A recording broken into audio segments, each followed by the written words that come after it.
Now it should start, no? Maybe you were right. Maybe we were not live on YouTube. Let's see if now we are live on YouTube. Let's see if we are live now on YouTube. Let me check.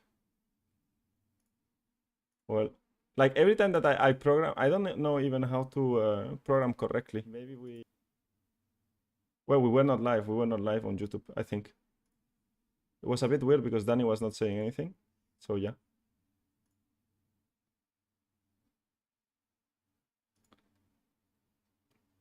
It's working now?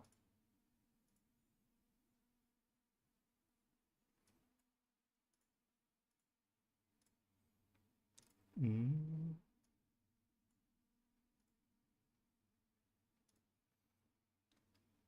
Is the last time I do a like I will just do the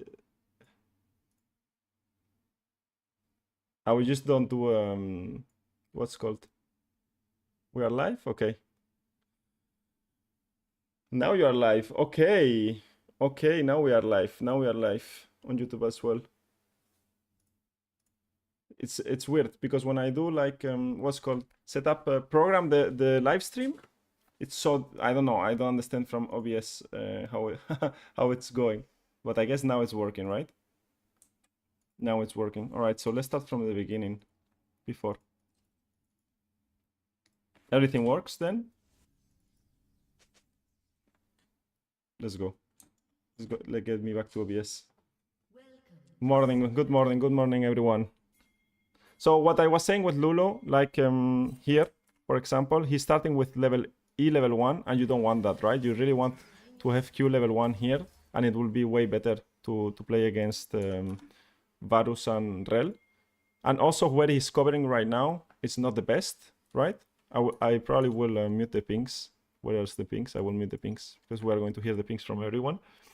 Mute the pings, and she should be covering, or Lulu should be covering around here.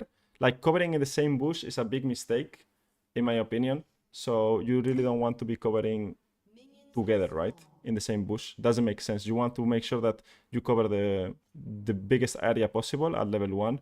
And yeah, that's the thing. All right, thank you, Woofy, for letting me know that we were not live on YouTube.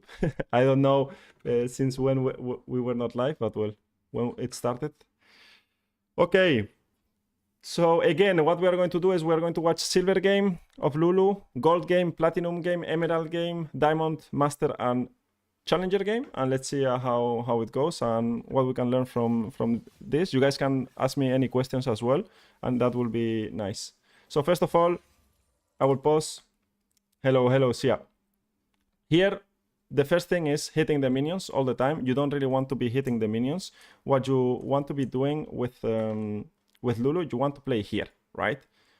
Because you are getting more control from the bush. They cannot really go in because the melee champion will never be able to out-trade you early, because once he walks up, you can just poke him.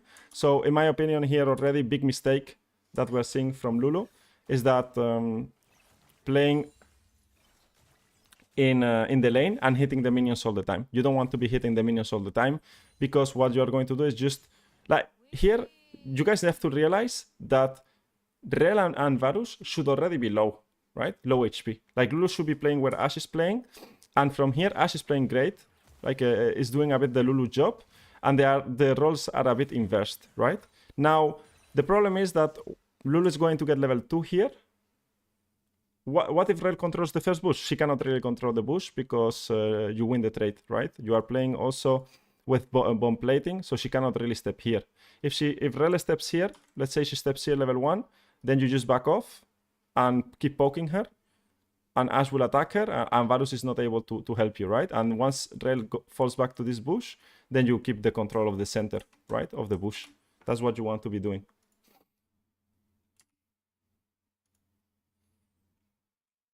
I guess that's the same question, no, Woofy? I guess that's the same question. And here, this is one, again, or one of the big mistakes that I always say is that you hit level 2, enemy is level 1, and they are full HP. They're 100% full HP, and you are not here trying to punish that. This guy should already be very low, right? And this, one of the biggest mistakes in Silver Gold that we're going to see is probably the laning phase are going to be very similar. We're going to see in Challenger and Master how they play differently. But you cannot arrive to the tower and the melee champion is full HP, right? And he didn't even use any potion, right? Here Rel trolls going in my opinion. They should not be able to win this trade. I think it's you don't want to play like that as Rel. You want to jump from like this, from the horse, from human to horse, and then W and Q. But well, the same is complicated. I mean, I just feel like Lulu's not playing the laning phase, right? She's not playing the correct in the correct space as well. Like Lulu, the entire laning phase is playing here up, and you want to play in this area all the time as Lulu, or as any enchanter champion, you want to play in the bot side. Like where Ashe is playing, you want to be playing there. That's the problem. I already picked the matches. Yeah, I already picked not the matches, but the people that I want to watch. Yeah, I already have everyone. Every Lulu player. I have 6 Lulu players that we can watch. This guy's a Lulu player as well. So yeah. And you're not getting any advantage here with Lulu. The good thing about Lulu after is that you are going to still be really strong because you are going to be able to buff your allies and scales really well. Also, okay. Very true, coach. I just recently reached Plat from Silver. The amount of early game trade mistakes make low elo games seem harder because mentals drop earlier. Exactly. So here, for example, the same thing. You don't want to contest through this side, but the trade here from the Lulu is not that bad. It's the first trade that I see from Secayo, from our friend Secayo, is that queuing here, QW and E, which is fine, but this flash, you don't need to flash here, right? Why? Because your Ashe is going to keep hitting, and you can always flash out after, right? If you are low. So one of the main issues that I see a lot of players do as well is the flash usage. You don't flash so fast. You guys flash really fast in low MMR games. You want to hold it, and if the enemy team is chasing you, that the fight ends here because Ashe is able to fight the entire way, right? The entire way Ashe is going to be able to fight. Now here, okay, we have to talk about this. He goes for the Skarner, but gives too much space to Rel, right? Gives too much space to Rel. Here, what you want to be doing is you want to be hitting the Rel all the time. Like here already, Rel cannot pass, right? You win 1v1, you have every cooldown, you just want to Q auto attack the Rel down. Even if this fight is happening, it's irrelevant, right? You want to make sure that Rel is not able to fight in the river. And also Rel is stronger in river fights and skirmishes than Lulu. Like, what is Lulu going to do, right? You don't want Rel to access here, for sure. So very strange that Lulu goes Ignite and she's playing so passive in lane. I would expect a bit more aggressive playstyle from the Lulu, right? So yeah. Alright, let's see what happens. So they roam to the river, help the Skarner. It will get better, my control of the camera and everything, the more we do it. I maybe pause more and explain more. I think that's better, right? So here Lulu finished the roam from bot lane towards mid lane, helped the jungler out. It was 1-for-1, not the worst thing that can happen. But now what you want to do as a support is push this with Victor. Victor can also get a free base after this. You get the cannon with the... You guys see that she has one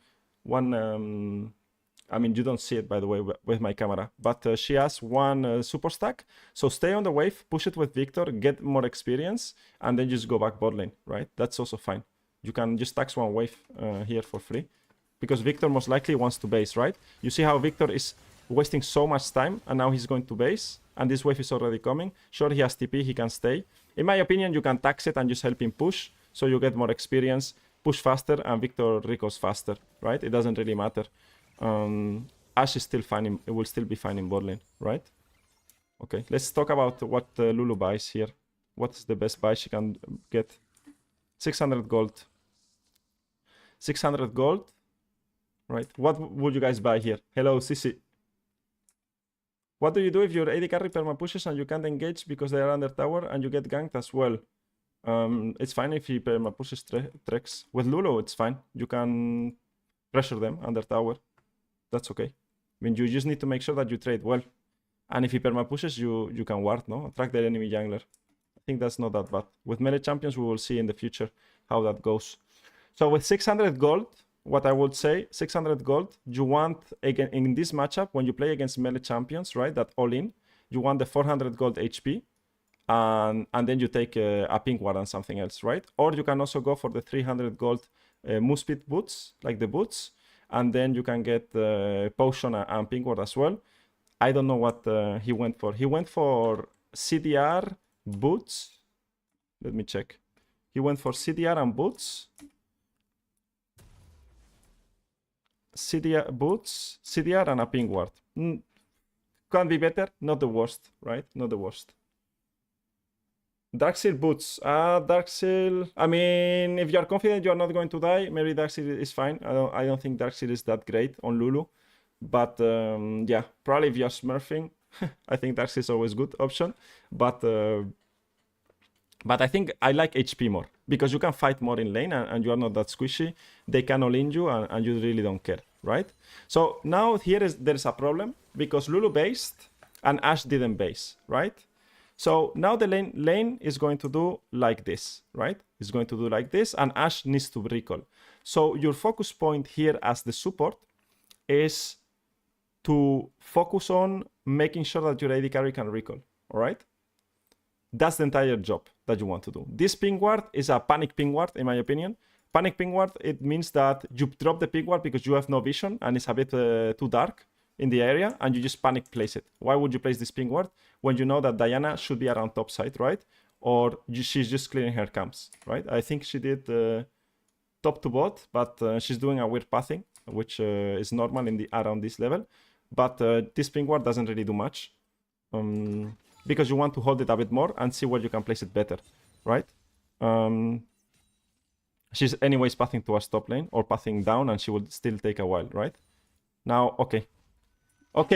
Interesting. Now we see Rel on mid lane on a ward, and she's going to match the Rel. This is a big mistake, for example, right? This is a big mistake. Why? Because we already said before here, what does Ashe need to do? She needs to recall, right? And to recall, you have to think, which wave am I going to recall on, right? Am I recalling on this wave, or am I recalling on this wave? You are recalling on this wave, because you are not able to push this wave fast enough before it crashes. So the wave is going to stay around here, and Ashe is going to lose minions. Man, if Varus perma pushes, then she's not going to lose much. But here, they should play one more wave together, and then move, right? I think here moving from the Lulu is not the best idea, because she didn't do anything here. I mean, now they are going to kill, sure, but even if they kill, and this is good for the Lulu and so on, this is super bad for Ashe. So she's getting a win here that she was not needed at all, because she's reacting, because she says, oh, enemy Rel is on mid, on a vision, so we don't really care, and I'm going to give up my lane to go to play with my team, which is a big mistake for enchanters. Like, this should never happen, because now you end up being on top, level 4, and your Ashe is in a very bad situation, and now you play Void Grabs. So what should have happened is that you crash. We pause it here. Now, what you do is you stay with Ashe. You know that Rel is mid lane, right? So you are 2v1 against Varus. You push this wave. This guy recalls here after, right? With one more wave. And now you move the river up. Now the wave is going to bounce towards you, and then you play Void Grabs, because you leave your laner with a very good wave state, right? Now, Ashe is in a bad wave state. Rel suicide mid lane, which happens every day in Silver Elo, right? And now you are playing Void Grabs without the pink ward that we just said that this pink ward was not needed, and you could place the pink ward here, or you could place it on the pit, or you could place it here and have better setup for the Void Grabs. And now your AD carry is losing a lot. So even if the Lulu thinks, oh, I help a lot in mid lane, you just messed up your AD carry's lane here, right? So you are just reacting without having a plan and understanding what's happening in the map. And here you are helping Skarner, which is fine, because the wave should be bouncing. But now you are just making that Ashe is in a very bad spot, And probably Ashe can die here. If she gets ganked from Rel from this side and Diana. Exactly. She's going to lose flash or die. There it is. Of course. Now Diana decides to suicide onto in void grabs, which is also like mistake from her side. But your Ashe just lost the flash, and this ping ward did nothing at all, and you just lose 75 gold lost, right? So just automatically setting up vision here makes no sense, and the move makes no sense because you don't know wave management, right? You have to crash the wave and then play. Crash the wave and then play. That's a very, very, very good rule to follow.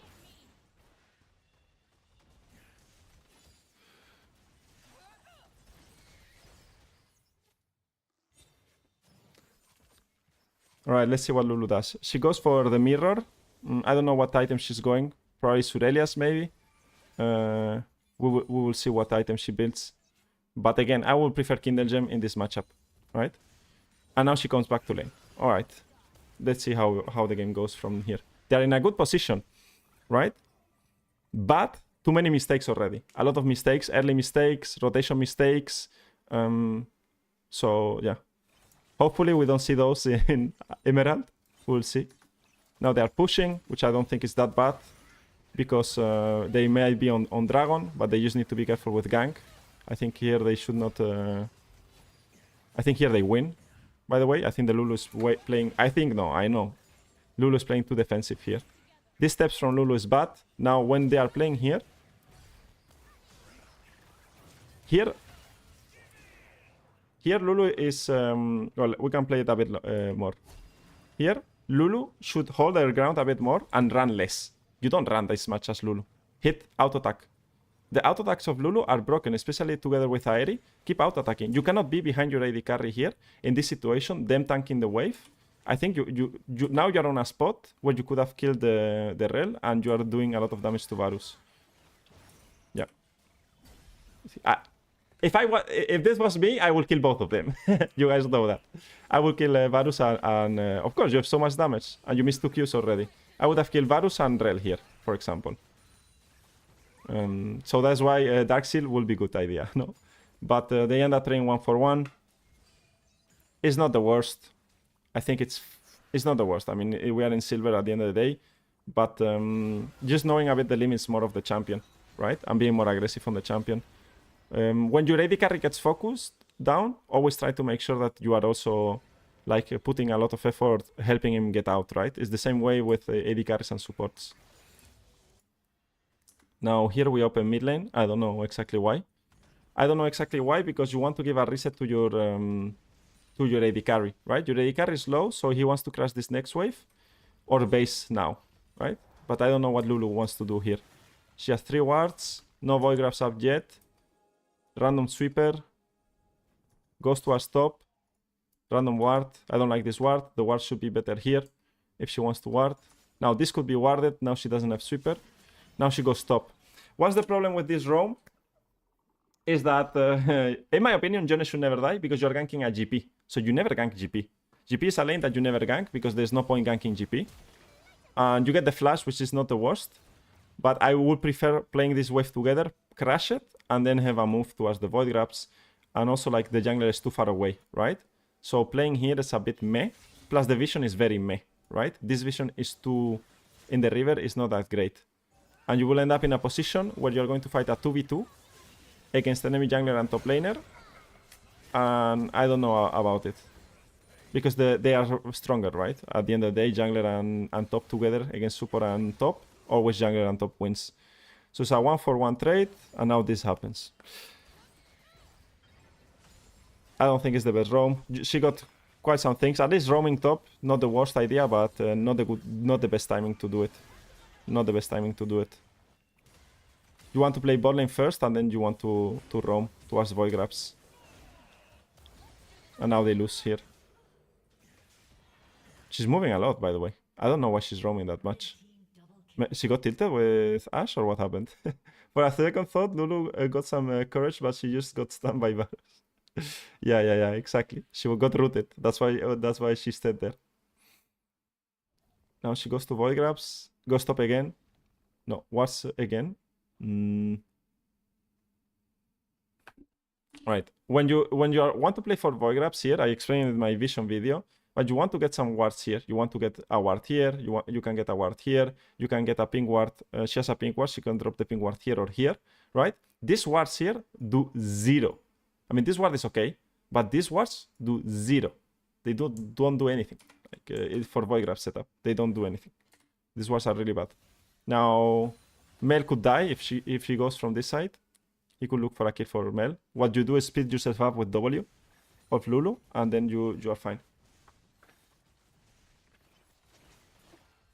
She's not playing bot lane at all. I mean, here, one more mid wave. She should push one more mid wave. And that's okay. Like here, for example. Let's pause and go back. Now, here, Victor is going to TP. And one of the, what I said before, is you want to play... You want to push this mid wave now with Victor and go together with Victor. You drag your mid laner with you towards the void grabs. Your mid laner still needs to play one wave. You play the wave with the mid laner, or you hover the mid laner, and then you move to the objective. Because if Victor needs to push and enemy support and mid lane go towards the void grabs, you are going to be in a situation that is 2v3 and you are going to suffer, right? And here the Rel already gets a ping ward that is completely... that cannot happen, right? She cannot get this ping ward, the Rel. She cannot do this. Because now, how does Victor move towards the void grabs? Because Rel is in the middle, right? Yeah, exactly. Now you are fighting, but you already lost the ping. And that's not great. And now you have to play the next mid wave here. You see this mid wave that's coming? You play it in mid lane. Together with Victor. And if they go for the void grabs, then Mel will be here, pinned or locked. And then you can play void grabs. She's hitting the objective all the time. I don't really like it.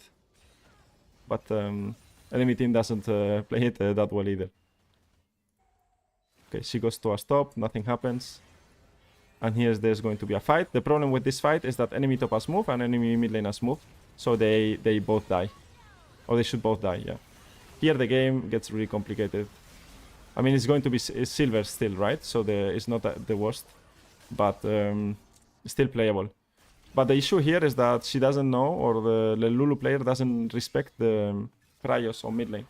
Right? You are just playing the river without mid prio and top prio, and you're just sitting here, right? You just got the void grabs, get out, let Skarner farm his camps, and then just go back bot lane. That's what you want to do. It's just not respecting mid prio and top prio and that's it. Okay, let's see. She's going mid again. What's happening? Guys, this is the Lulu that roams the most. What is this? Surelia first item. She's farming mid waves. It's the second mid laner of the team. Guys, tell me what's happening, guys. Please help me. Help me out. Guys, you have to help me out, by the way. You need to help me out, guys. Like, please. What's happening here? Looks like she's tilted into solo playing, which is bad for Lulu. Like you said earlier, Lulu is a great river support, more so compared to Rel. Exactly. I don't know what's happening. Like, Ashe was doing okay, by the way. Why she got tilted? Did she get tilted by Ashe? With Ashe? Also, if you want to do this is a very big mistake. It's like, okay, she's doing this. It's okay. She's holding the wave for the mid laner. Fine. But what you want to do is, when you're playing with mid laners like Victor, you want to drop a ward, for example, here. And we saw this while we were watching a Korean solo queue. And you want a ward here. So you cover these areas for Victor. So now Diana, if she tries to gank, Victor will be safer. Or if Rel tries to gank, she will be safer. So what you want to do with Lulu here in the opening is that, okay, you open towards mid lane. It's fine. Ward me here. Cross through mid lane. Hold the wave. Cross towards bot lane. Ward here. And now you cover two entrances or ward here. This spot is also good. And now you have double ward. And then you play bot lane. And you go back bot lane. You are covering and defending this entrance here. And you are covering the entrance here as well. So with two wards, Victor is already have insane vision, right? Which is very good. Plus you froze the wave. But I think here, just basing and not dropping wards, she has 3 wards right now, is very troll. Like, you cannot do that as a support. You cannot open the map and base with 3 wards. Only if you die, somehow. But that is never possible. Like, it doesn't go through my head at all. Yeah, she's losing a lot in bot lane. Wow. So, big mistakes of this game so far. bad early game trading, bad positioning in lane, and bad rotation for void grabs when the wave in bot lane is in a bad spot, and also bad wave management in mid lane. So doesn't contest enough the waves in mid lane. So yeah, I would say so. Now you go back bot lane, drop a ward. You see Victor? Of course, like he's going to die. Like I know this already. Like imagine pause.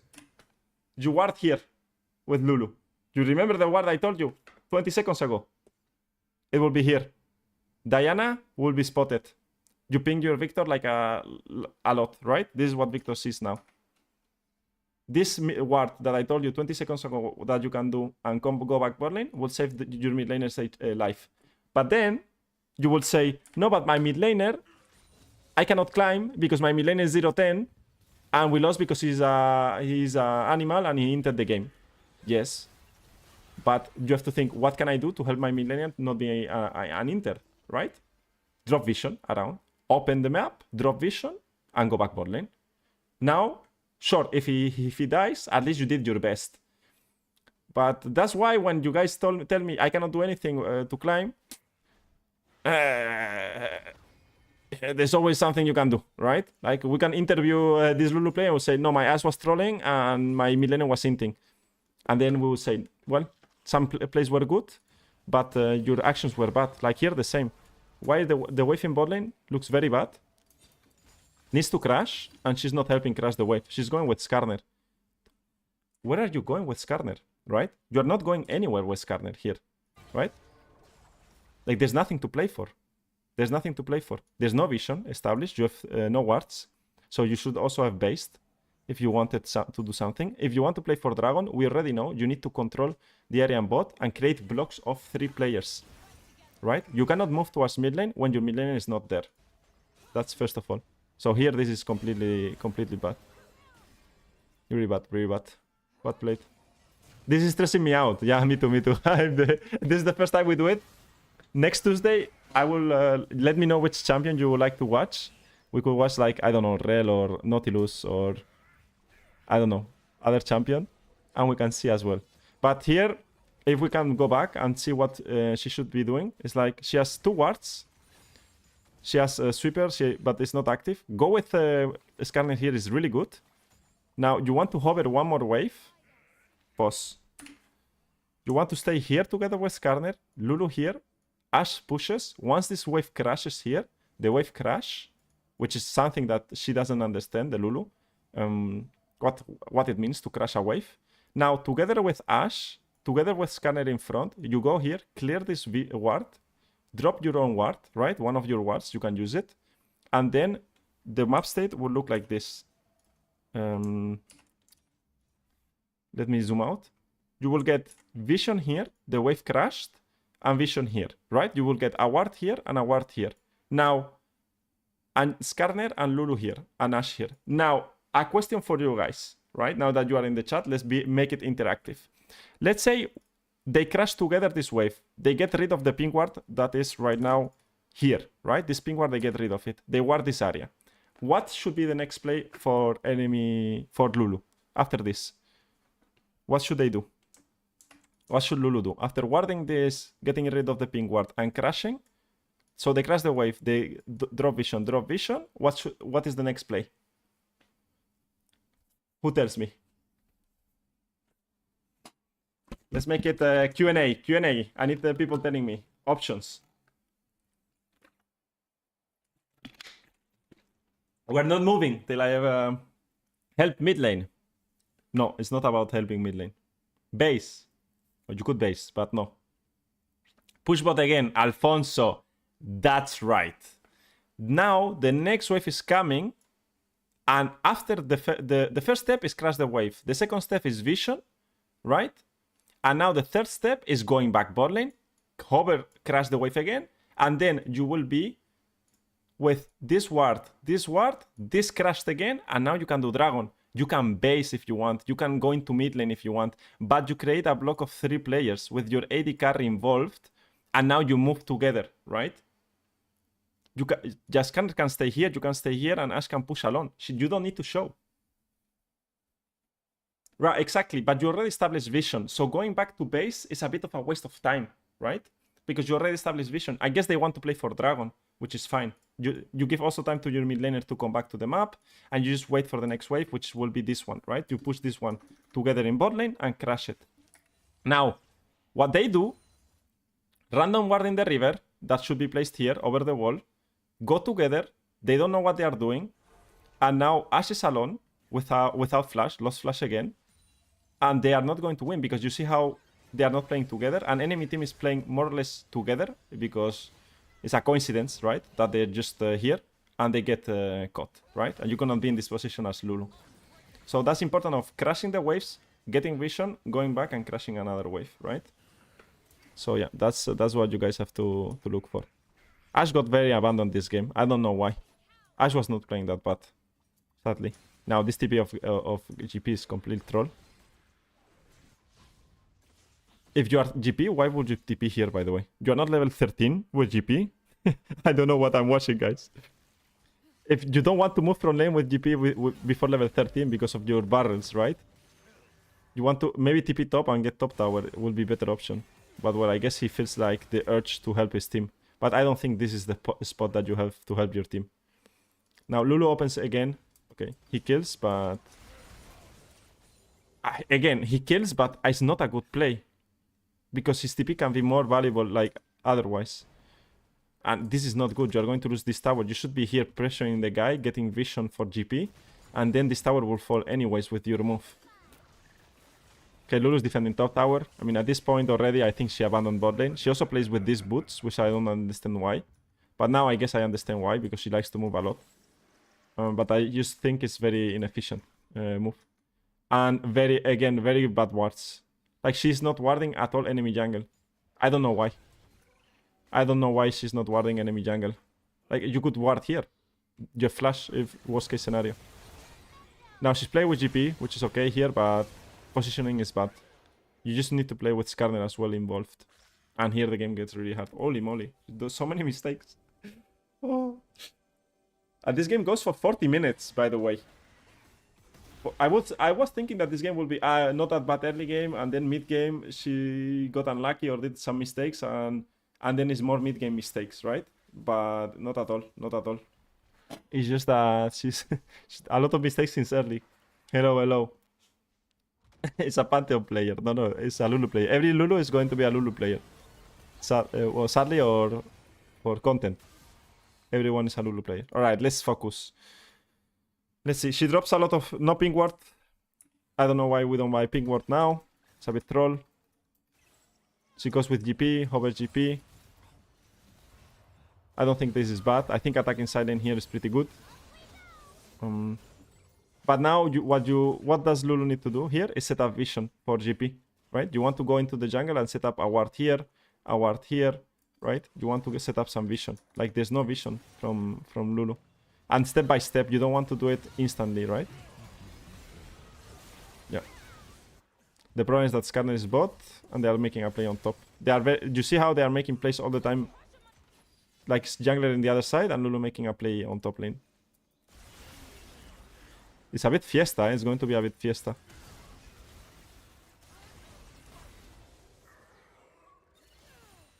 Right, let's calm down a bit.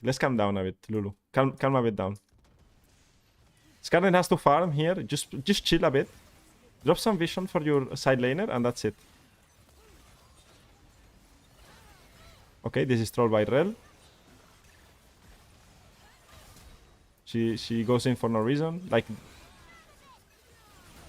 Alright, good. Ward mid lane. Drop a ward in mid lane. Drop a ward in mid lane. Drop a ward in mid lane. Drop a ward in mid lane. Drop a ward in mid lane. Drop it. You can do it. Drop the ward in mid. Drop it. Drop the ward in mid, please. Drop it here.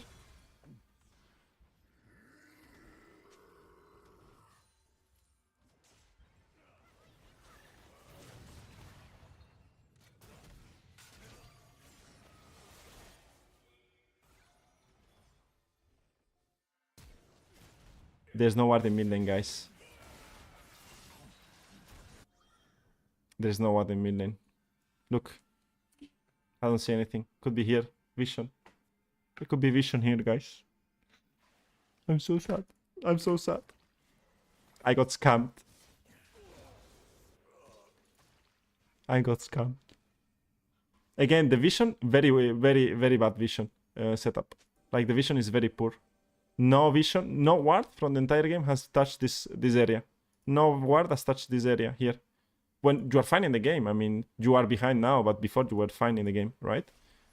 No ward has touched this area. Plus, you are playing with these boots that I don't know why you're playing with these boots. But that means that you want to ward and base, right? Hover people and base.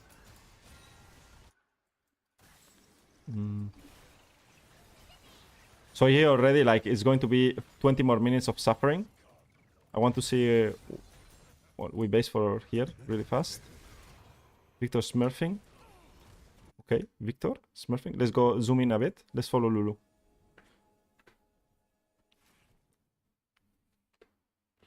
Excited to see how the gold player will play this time around. Should we only do losses or also wins? What do you guys want to see? Losses is better than wins? This is a loss, I think. Okay, the vision setup is not the worst. One ward here could be good. They're doing Atakan.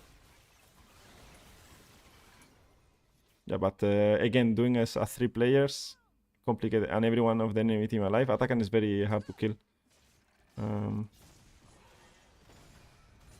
Wow. Both are good, no? Yeah, let's mix it a bit up. Maybe the next one is a win. This one is a long game. So what Lulu should be doing is just establishing vision through the side laner. Like, this guy is turbo fed. I would play, come here and drop in vision. Like, dropping vision here, around here. Drop vision around here. What is Lulu going to do? Just drop a couple of wards. Play for this tower. Right? She's going for Atakan. Okay. GP as TP. Not the worst. Let's see how we play. Now, team fighting is important as Lulu. This is already bad. Pause. Like, you don't want to be here. You want to be here, right? Around this area here. You want to play here. You don't want to be at the same level as your Victor. Because if Victor gets engaged, you get engaged with him. By the way, that's what is going to happen. You want to be like behind them. This sweeper is good. I like it at least. Good position. But too close to the carries. Too close, too close. Rel is going to jump, and if Rel hits you or Diana hits you, you are dead. And useless. Okay, this fight looks very good for them. GP killed on bot, and then Johnny killed. Oh no, GP TP'd. GP is smurfing. And now you get Atakan. Now, where is Lulu? She died! How do you die?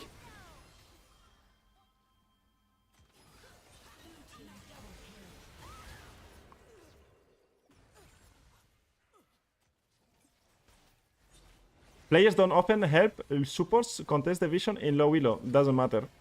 You don't need help to contest vision in this game. Like, you can just drop your vision. No one is going to kill you. I mean, sometimes yes, but like, it's so uncoordinated that you can drop vision all the time, like on enemy jungle. Like, here she's going to... Like, here, for example, you never come here, right? Help this guy. This guy is dead already, right? This guy is dead. You can try to help him here a bit, but it's too close. Like, she's too... Like, here the ultimate is okay, but just run away, right? You don't want to die or lose flash. It's going to be important for a future fight. And again, she's basing with 4 wards already in her inventory. I'm full HP. I don't know why. I don't know why. Plus, Dragon is soul, no, for them. So maybe you wanted to set up vision there instead of fighting with GP. Okay. First ward in enemy jungle. GP is alive. Where is GP? GP is with them. Right, let's watch.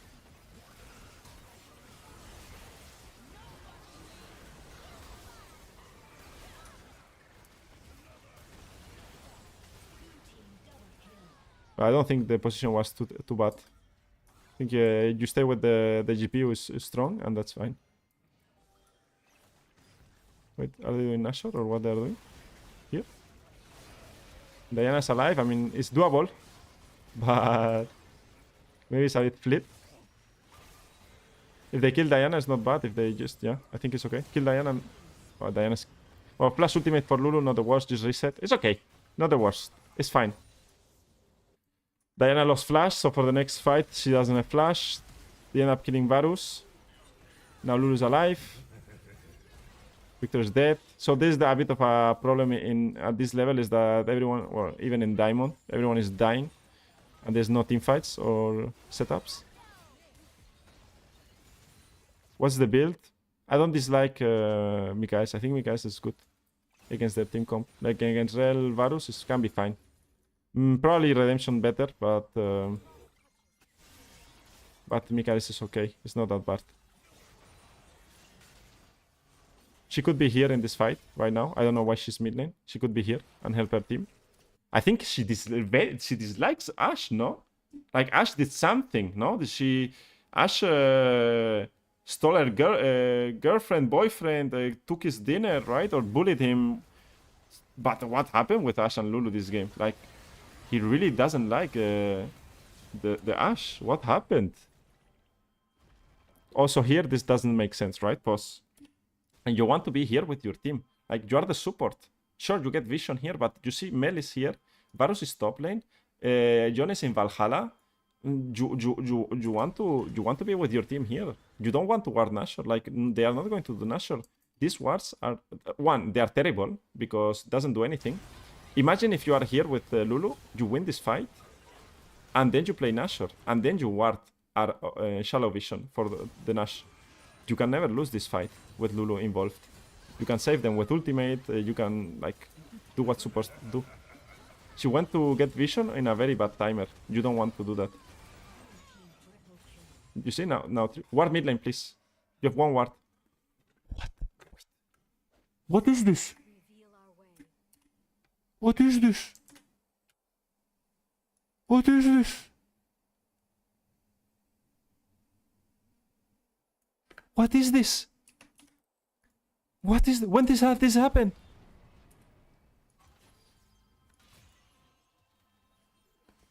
When does this happen? What happened?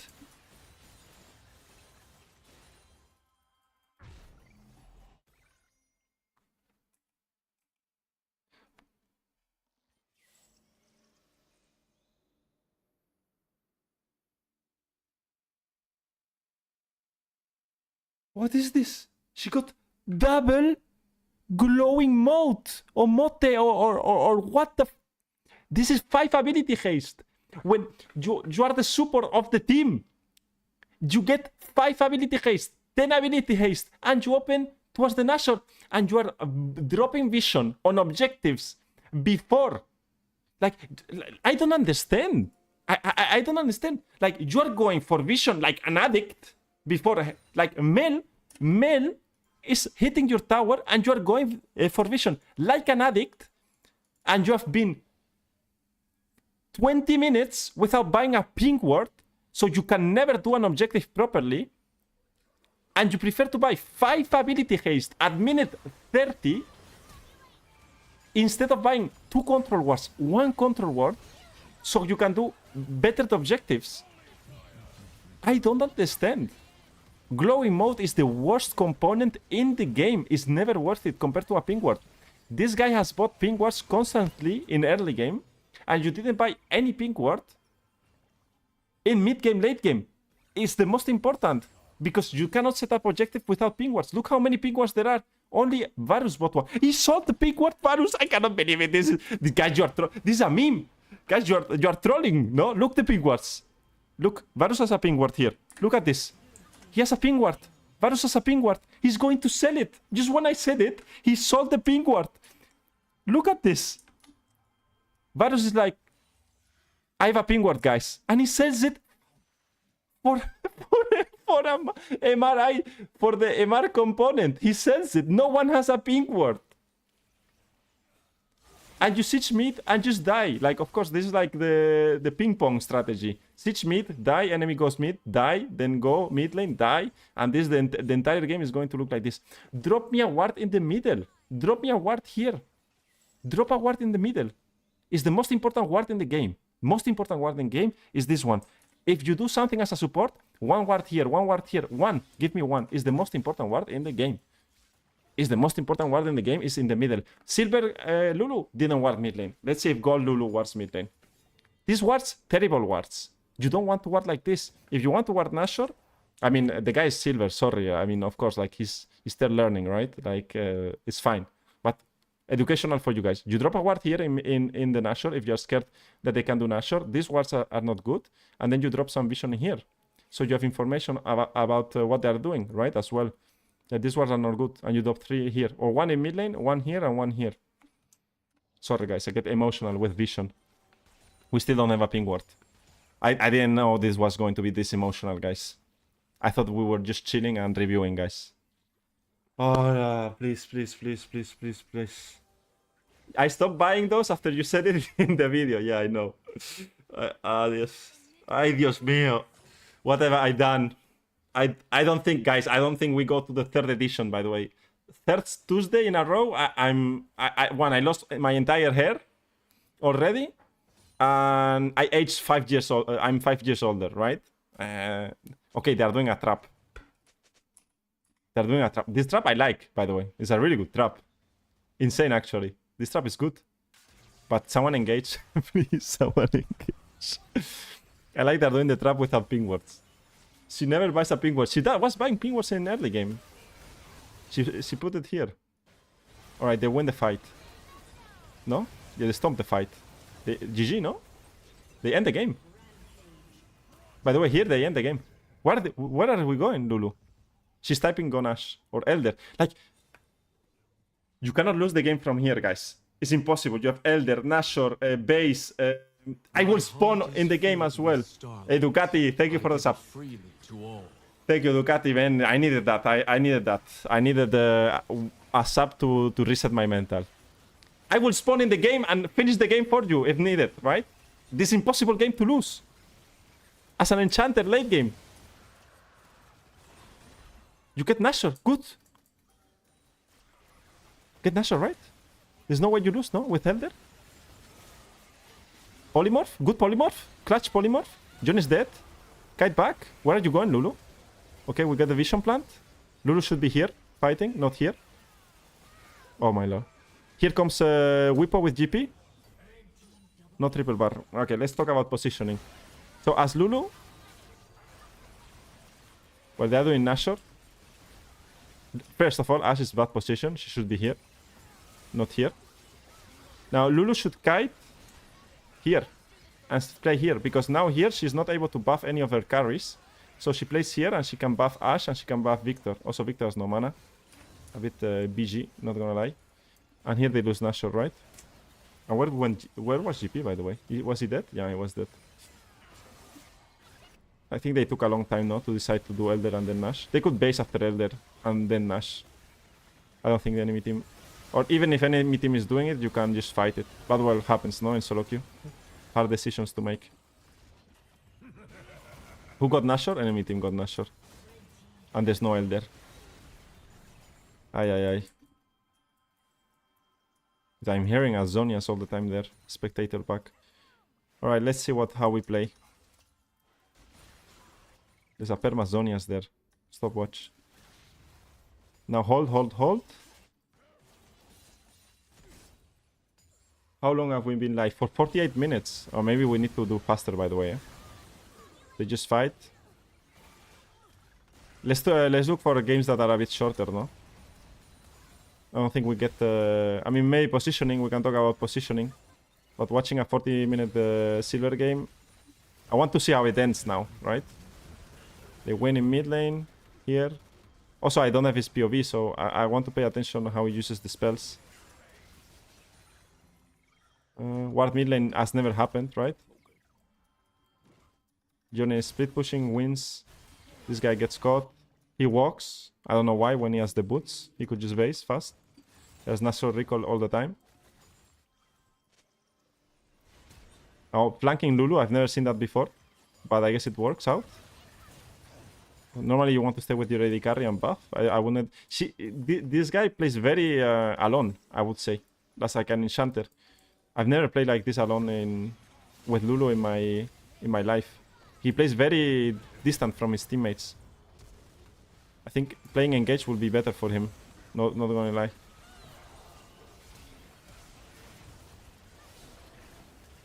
Okay, does he have flash? No, he already flashed. The positioning is okay. no ping wards, so you cannot disable his vision. It's also minute 30, so yeah, you have no... You cannot deny, like, for example, this bush. This bush will be really good to have a ping ward, so you deny them all of that vision, right? I think the positioning is okay, but well, no wards. Redemption may be better than Moonstone here, and they will just lose Elder, no? Yeah, they lost Elder. Enemy team gets Elder Nashor, and they end. There's not much you can do. But this game was winner. Lulu could win this game like 10 times already, right? So that's good. Because that means that these games are winnable. And this type of games you have to win to climb, right? If you win this game, like Mel with Elder, it's just a GG, no? And here the enemy team wins.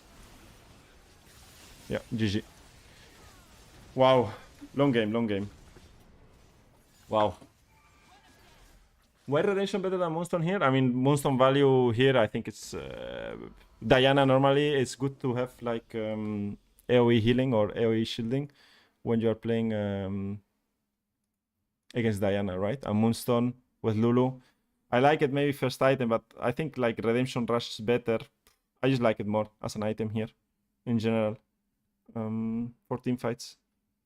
Moonstone is not the worst, but let me see...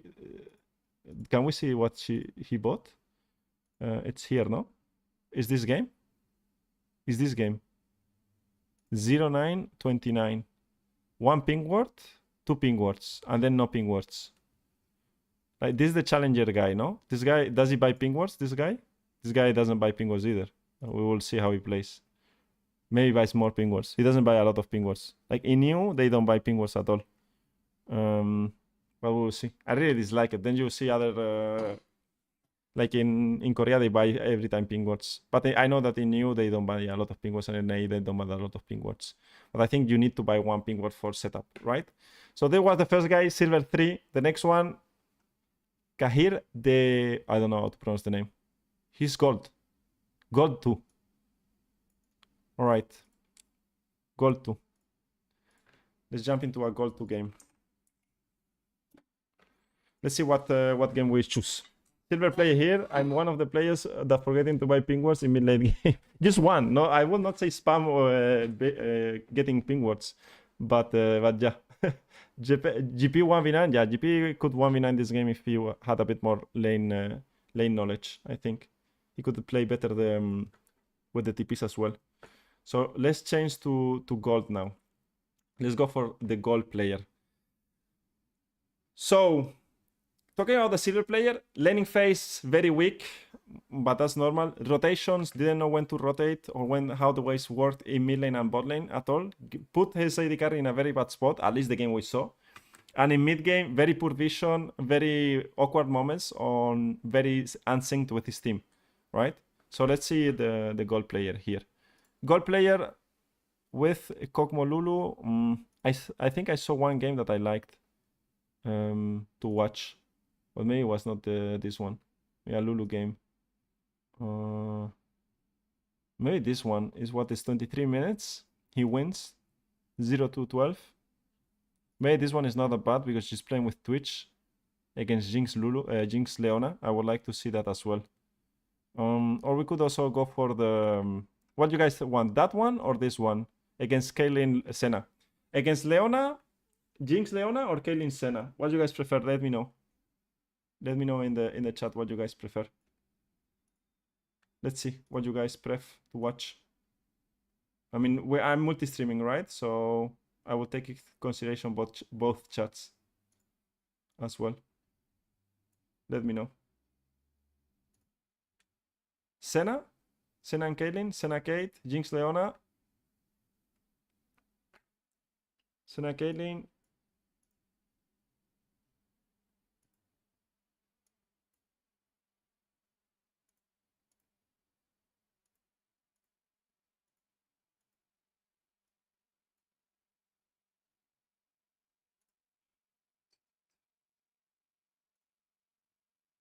Versus Leona. I feel like games that are losses give more you to teach. Don't you worry. Let me tell you. Don't you worry. Don't think about win or losses. I'm going to find anything, by the way. Engage matchup is harder for Lulu, no? I mean, Senna Kayle is also hard. Versus Leona, I feel like I think in silver and gold I face more range, not much Leona and Rel. Versus Leona, there's more Jinx Leona. There are 2 or more Leona. All right, we can see the Leona one. Don't worry, guys. Even if they win, I will find mistakes, like a lot of them, right? I already like the build. I think Mikael is good into their team, so that's good. I don't know if he beats Mikael all the time or if it's a decision. I think this guy is just choosing correctly, no? Senna Kaylin is big poke. Let's do Leona, and it's also a win, and then we will change. Then for the next game, we can see a poke lane in Platinum, maybe. All right, let's go for the gold game. Now red side. So be ready as well. I want to ask more questions. So you guys tell me what you guys think. All right. So how I see the matchup is Q start. You dominate. You can dominate the lane with Twitch. It's a bit tricky because Twitch lane is low range against Jinx. It depends on who controls the mid push, but you should be able to control the mid push. I don't really like Ignite in this matchup. But again, same mistake as before in silver is that they are covering the tribus together. Lulu needs to be here. I don't understand. Be here. They can invade through here, get information. You don't know what's happening. You need to be in this pixel right now. Covering together hand by hand, really bad already. Coach, make sure to drink water. Yeah, I need to drink water or FF. You are right. I need to keep because I'm talking too much. Now, I will start with Q this lane, most likely. And control mid bush. I also go sweeper this lane. I don't think normal ward is good, but I understand that it's not. It's rare, no? I mean, Trundle just killed 2 people. What happened, guys? Can we watch this? Wait, what is happening, guys? He just killed 2.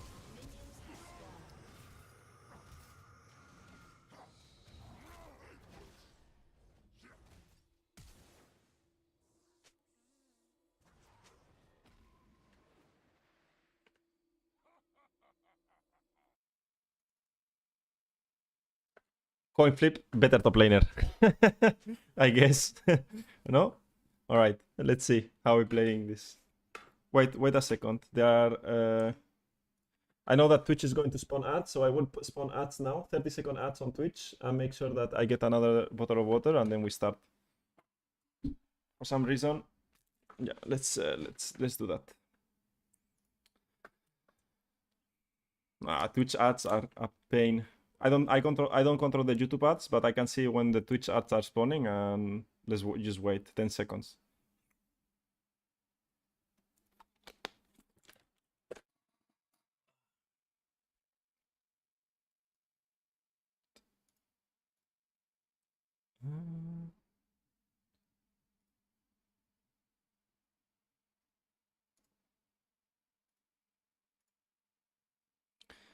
All right, I think we can start. No more ads. Let's go.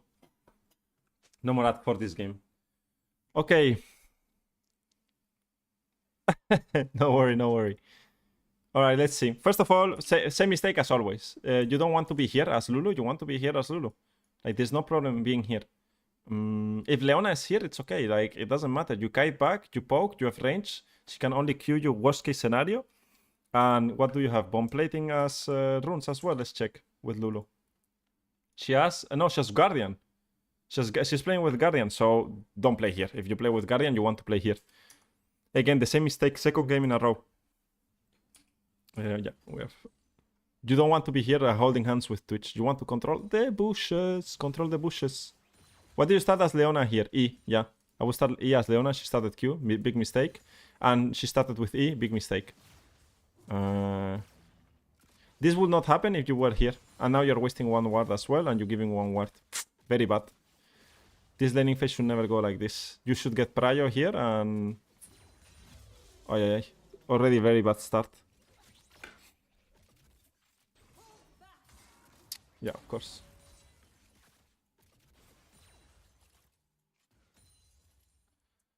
So you want to be here. When they come, you Q. At the same time, you Q the wave. You Q Jinx or Leona.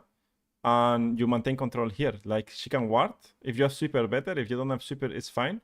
and then you have more minions, you should never lose the level 2 here.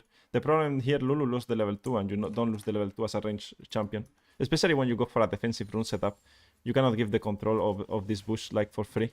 And her solution is to drop a ward. And this is not a solution. Like against Leona, she gets away with it. And now you see how Leona is controlling this bush. She's doing well. And now they get level 2. Like here, Leona going outside the bush is a mistake. She should be here and you are... she can abuse the level 2.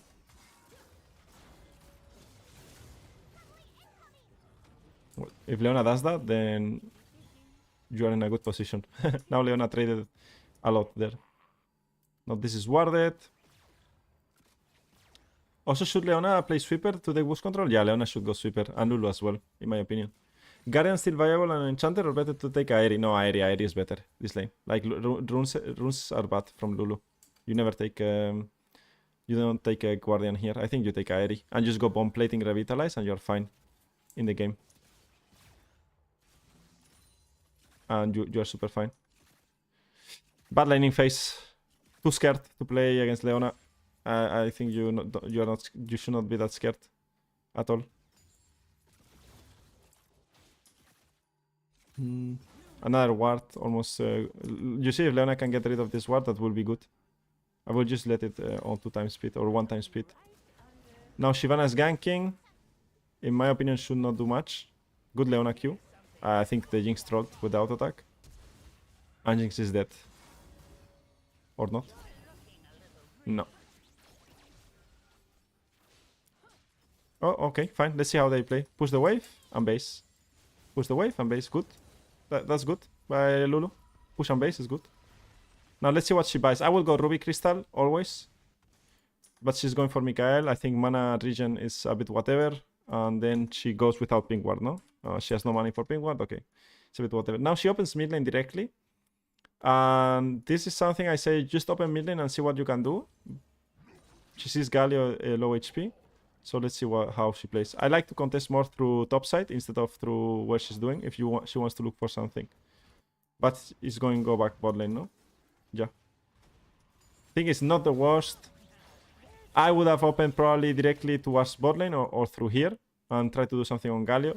But Gragas Galio lane is a bit meh, right? And you always want boss to go for the safe way, right? You cannot do this without vision here. You always do this and connect behind the Twitch. Probably that you lost a lot of experience because you lost the wave in bot lane. This is a big mistake. Leona does really good, right? Staying on the bush and playing there. And now she ends up dying. She just needs to keep running forward. They win this, by the way. I know they win this. She will never die here.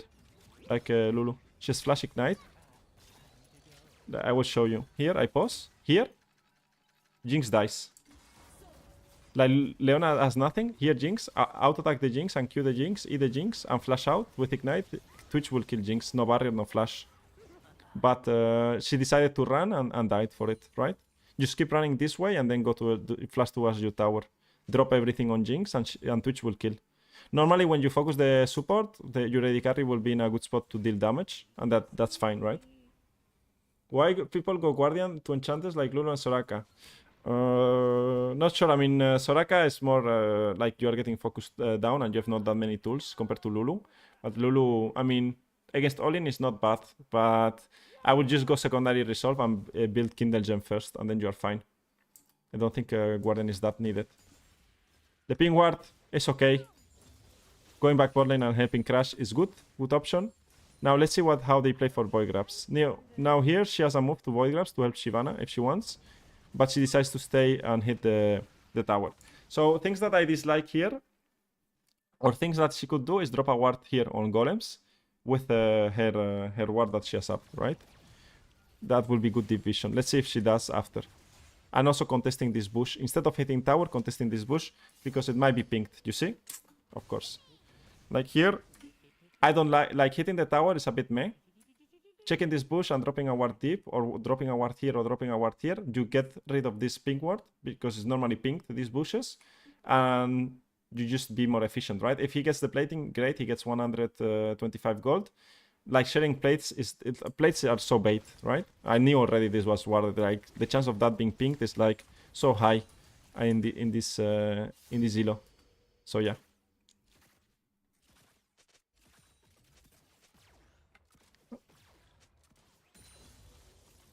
I feel like they're playing very scared. Like Lulu should be here and hog position. And if Leona engages, it's fine. We play it. That's the problem. I feel like she's scared to get engaged on all the time. You're playing Guardian, you should not be that scared, right? To get engaged on. And now you lose the pink ward for no reason. You have to fight this a bit more. Like, make it harder for them to get it. Okay, that's okay. I mean, the Q doesn't land. And now I guess it's...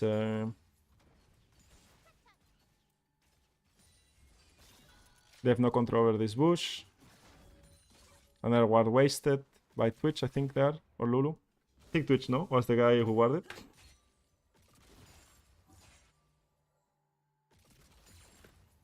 I mean, there's not much... I mean, here, what I would be thinking already is that... Well, Shyvana's near, so she can look for a gank. That's okay. She has been spotted. She would not have been spotted. You see how the things change? You see how beautiful is League of Legends? If instead of hitting the what's it called? The tower, she gets rid of this ward, maybe this will not be pinged and Leona decides to move the ping here. Now Shyvana will get a free gank without being spotted, right? Decisions that you can make. Instead of hitting tower, this can happen. Well, they get ganked by 4 people. 4 people bot. Happens. I don't think it, like, I would not say like you can change much about it, right? You follow a gank, enemy mid laner moves, you can be more aware of it, but that's it. I will not like criticize this. It happens. I mean, that's it. Go boots. Move towards bot lane. I think moving bot lane is okay. Now here, you see that Shyvana is doing camps on top. You want to drop a ward here to see if enemy jungle, like here, to see if enemy jungle is invading your bot side, right? Because there's a timer where Shyvana is not farming camps that it could be getting invaded.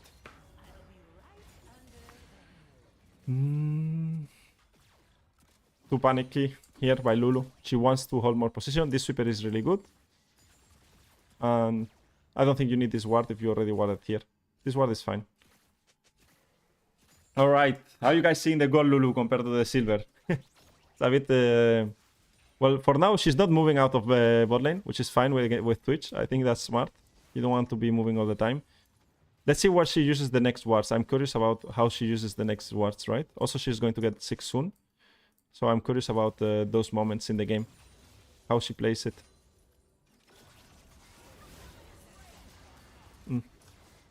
Doesn't respect the level 6 of Leona. Gets the level 6 now. Bad positioning. You should not lose flash and ultimate there. You should be where Twitch is. Let's see if she pings here. No, she... buffs the Twitch. Interesting. Interesting. Well, I don't think Lulu can do much here, by the way. I will look to base already. You cannot do much. Push one wave in bot lane maybe and then reset. I think here this is a waste of time. All these moments that she's wasting, like even if you want to contest dragon, you just cannot play, right? You have to use base. All right, Kindle Gem. No pink ward, right? No. Pink ward overrated. I think opening bot is fine with Twitch. Don't think you can do much here. What I could do, what you guys could do here is go top lane and place vision around top, so your Trundle can keep split pushing, right? That's something I would maybe look for, right? Just come here, drop a ward here, drop a ward here, and then maybe drop a ward here, or just keep 2 wards for top lane, base, and then open again bot lane, right? Because you're already level 6 and you already have ward items. She puts more wards than the silver ward, no? And contest, yeah, exactly. Exactly. For me, it's a bit the same, but let's see. I mean, they end up playing with Twitch is not a bad idea. Because, I mean, level 6 Twitch can be really strong, right? Especially with the ultimate and the buffs of Lulu. So it's fine. But it could be a bit better. It's a bit risky as well. You don't have vision, so you could get ganked again.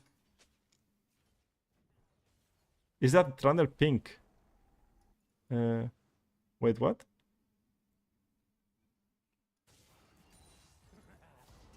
Well, Shyvana dropped a ward here, no? Or Thunder warded that.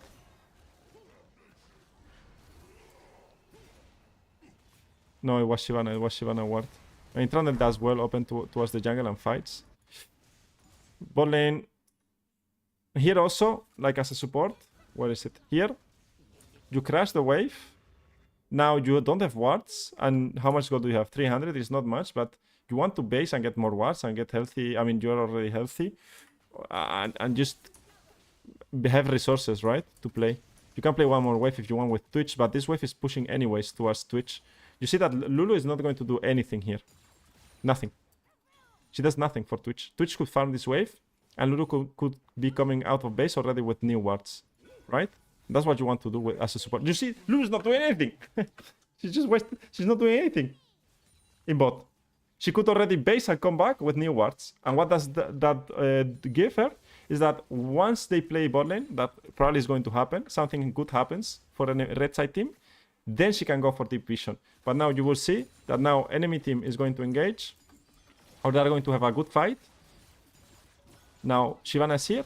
Now they get a good fight. They kill. Pause. Now Lulu has 0 wards. No pink wards. And now what she could do is do this. Come here. Drop a ward here. Drop a ward here. Drop a ward here as well. Drop a pink ward here. Drop the pink ward here. And have this pinged. Have this warded. And then you already have the insane control on bot side, right? As a support, that's that's the idea of playing support, right? That's what you want to do. And now she has no wards. This Twitch doesn't need help on crashing this wave. She's going to soak one wave of experience of Twitch or helping crash. Twitch doesn't really need the help to do it. I prefer to have this controlled, this warded, and this warded, base again, and then open to play the Herald. Now, what does this do is that Trundle can play bot, or whoever plays bot has insane vision, and you guys know what's happening more in the map. Hitting the tower, you already have first tower, right? I think it's complete waste of time. Lulu should already be here fighting this. You already are more active with this team. You don't want to be with Twitch here at all. I think Twitch already should have reset as well, but well, who cares about Twitch? Why is it important? Because you always want to be present with your team as much as possible as a support in the moments that matter. Because now your team is winning, your team is better, you won the game, okay? Very nice. But in the moments that, for example, this 3v3 or this 2v2 in top lane is close, and instead of being it close, you are there and you make it favorable for your team, now you are winning more games, right? That's what you want to do. You don't want to, you want to have the best percentage of victory as possible, right? You always want to be present with your team when you can, right? And level 6 onwards, and when once you have your reward item, it's a good moment to be present with your team, because your AD carry most likely will not need you bot lane, right? Here the same. Pause. Like, Twitch doesn't need Lulu on mid lane. Why is Lulu on mid lane? Like, she's dancing. I'm dancing around the mid lane wave. Soaking experience. I'm dancing. Why are you mid lane? This ward is good. This ward is bad because it's too close. What's the next objective? Ping the dragon. What do you want to do as Lulu? Ping ward this. Drop me a ward here. And just wait around this area because you have this ping ward, so you know there's no vision here. You don't want to be dancing in mid lane all the time, right? You want to have control here. You see this deep vision is okay decently, but they're losing, so it doesn't look that great. But Leona is already putting more effort than Lulu, right? And this is why playing Enchanter is broken, because you don't do anything. You just turn your brain off, play at the mid wave for no reason, and you should be here, not soaking the experience of Twitch, and just getting and not hitting this tower. Hitting this tower is criminal, especially because you have no vision here. Like, you have no vision here. What are you getting hitting this tower? Shyvana's doing golems, Trundle is coming out of base, and Gragas is splitting. You should already move together with Twitch, with established pink ward here and a ward here, together to get maybe a deeper ward, or just waiting for the next mid wave. And then you show for the next mid wave and play the next mid wave. If you die somewhere, it's here. As Twitch Lulu, right? This is a spot where you can be in danger, right? Now, this is good. Decent ward. I mean, I prefer it's pinked. And here, yeah, you get attacked. You cannot go this far away without your jungler or your AD carry, and you always have to play the mid wave first. But I don't understand this. Why are people warding like this? Why I would not say you guys, because maybe you don't ward like this. But these wards are too passive. You're winning the game. You don't want these wards to be here, right? You want better vision. Let's see the positioning of Lulu. Yeah. It's okay.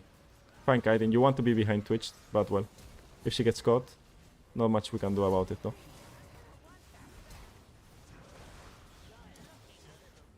So yeah. Now she drops a ping ward, useless ping ward, because the enemy team is not going to contest. So you can drop the ping ward here or hold it a bit. Now let's see. The question of the day. Let's see. Guys, do you think Lulu wards mid lane this game? Yes or no? Yes or no? Does Kahir the Maur or Mo ward mid lane this game? What do you guys think? What do we think? Towards Herald? No? No? Guys, you don't believe. No? Daniel doesn't believe.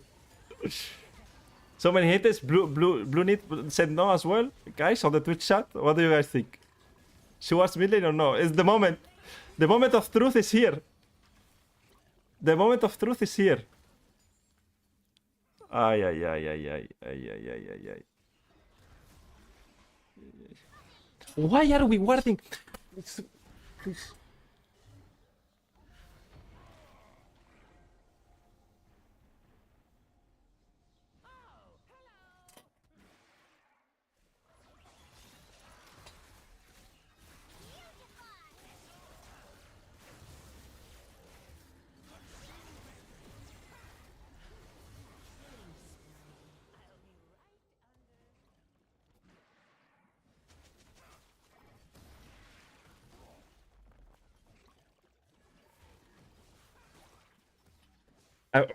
Guys, my warding guide should have 10 million views or something, no? Like everyone is going to love it. Guys, check that out, because this is not possible. Like I don't understand. I don't understand. Let's go back. You win a fight here. First of all, drop the ward in mid lane. Doesn't happen. Okay. Sweep this, first of all, because this is more warded. This could be warded. So you know they are not coming. Pause. Why do you ward this one? Your team is already coming. This is a waste of ward. Right? Like, you spot the Viego. That's fine. Now, warding this bush, okay, you are chasing. Not the worst idea. But you want the wards over the wall. You are winning the game. Like, every ward that is going to be in the river or in your jungle is bad. Then connect with your teammates. You can never go alone as an enchanter or a support player. Never go alone if you are playing enchanter in mid game or late game. It's not possible. Like, you cannot do this. You cannot do this pathing. You survive because you were lucky. Like, you're face checking. You're face checking because you didn't drop vision around here. So now you don't know who's coming. If you had a ward here and a ward here, you will know that Jinx is in this bush and that the Jinx is trapping you and Diego's here. And you can dodge the W. And you need to be behind one of those players, right? Like, for sure. Like, here you survive. This guy survived because he's lucky that the enemy team... Like, the Jinx doesn't know how to right-click. Because if the Jinx right-clicks a bit further, you die.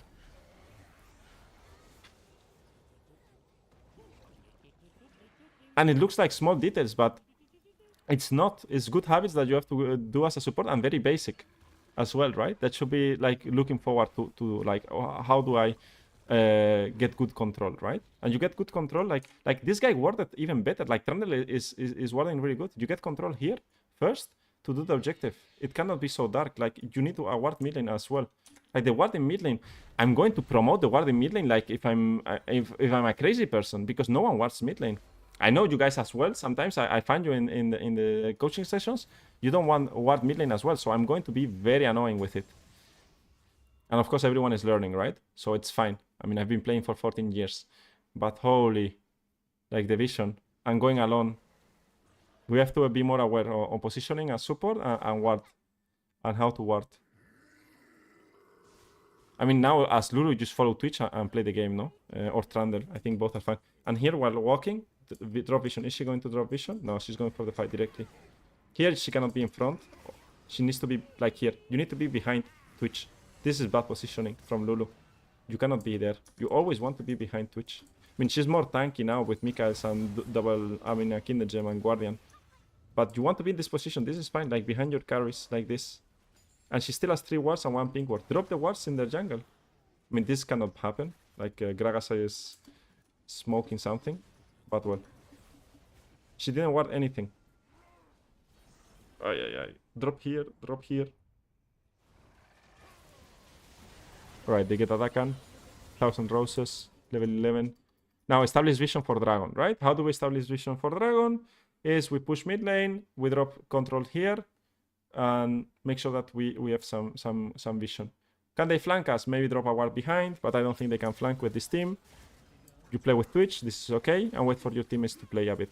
Drop a ward there, fine. Not the worst, you could wait for Shyvana, because this is, then you are right here, you are right, who said it?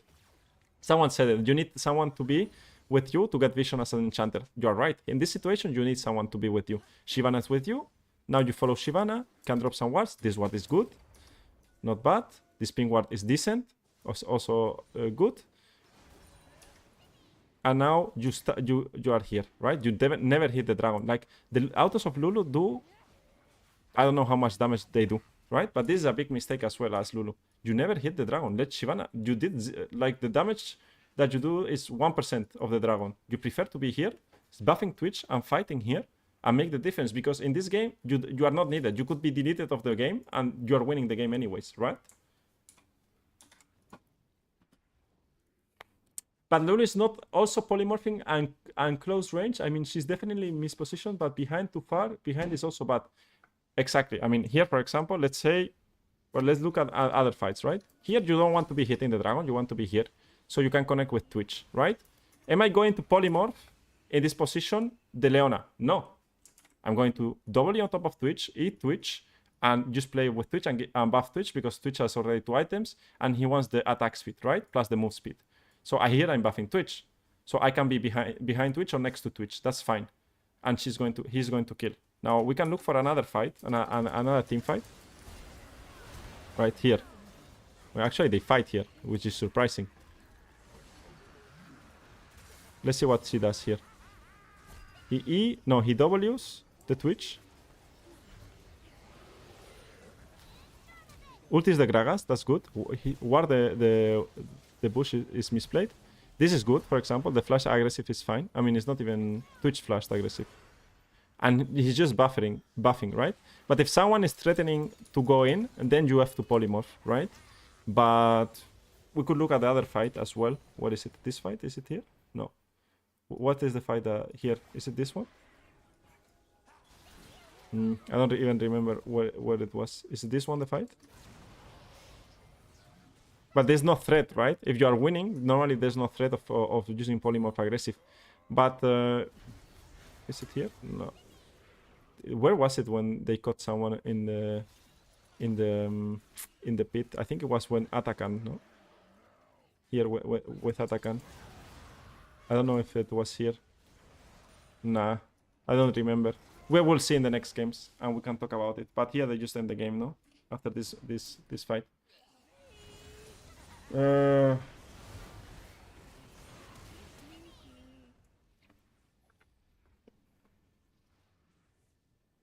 Should Lulu follow Twitch or Trundle? No, Twitch is fine. Whoever is alive and is doing the damage.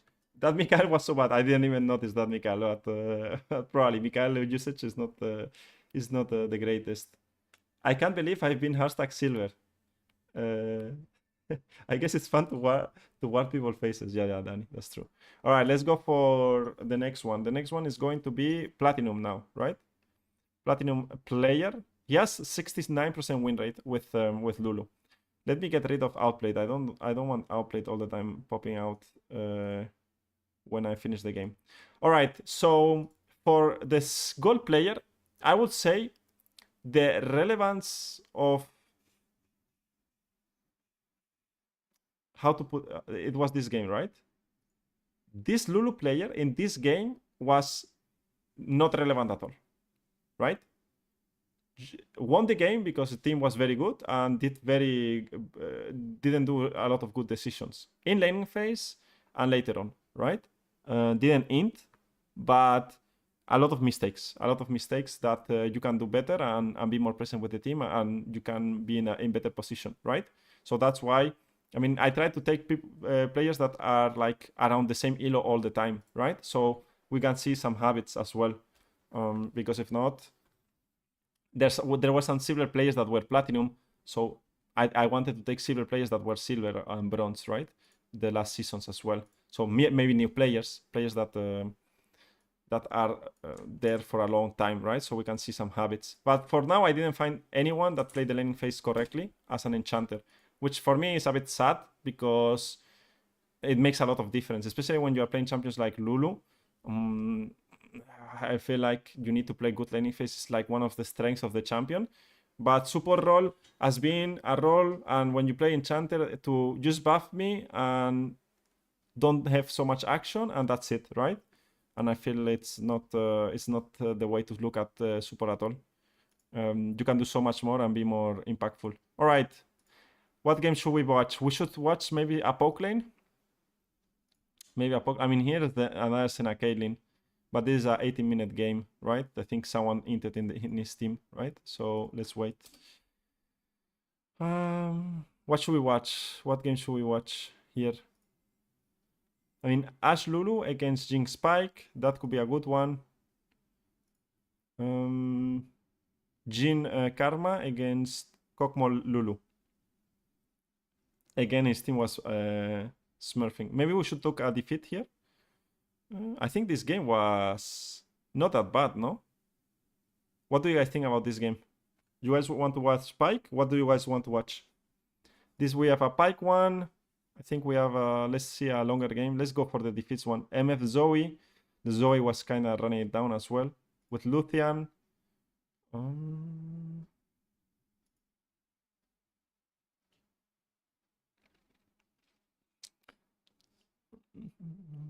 Draven Nami.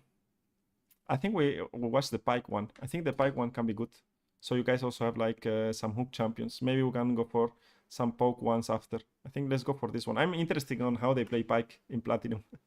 It's going to be fun. All right, let's change this to this. As a Soraka main, I want to get into Lulu. What's the best advice to start going for? I have quite a few videos of Lulu.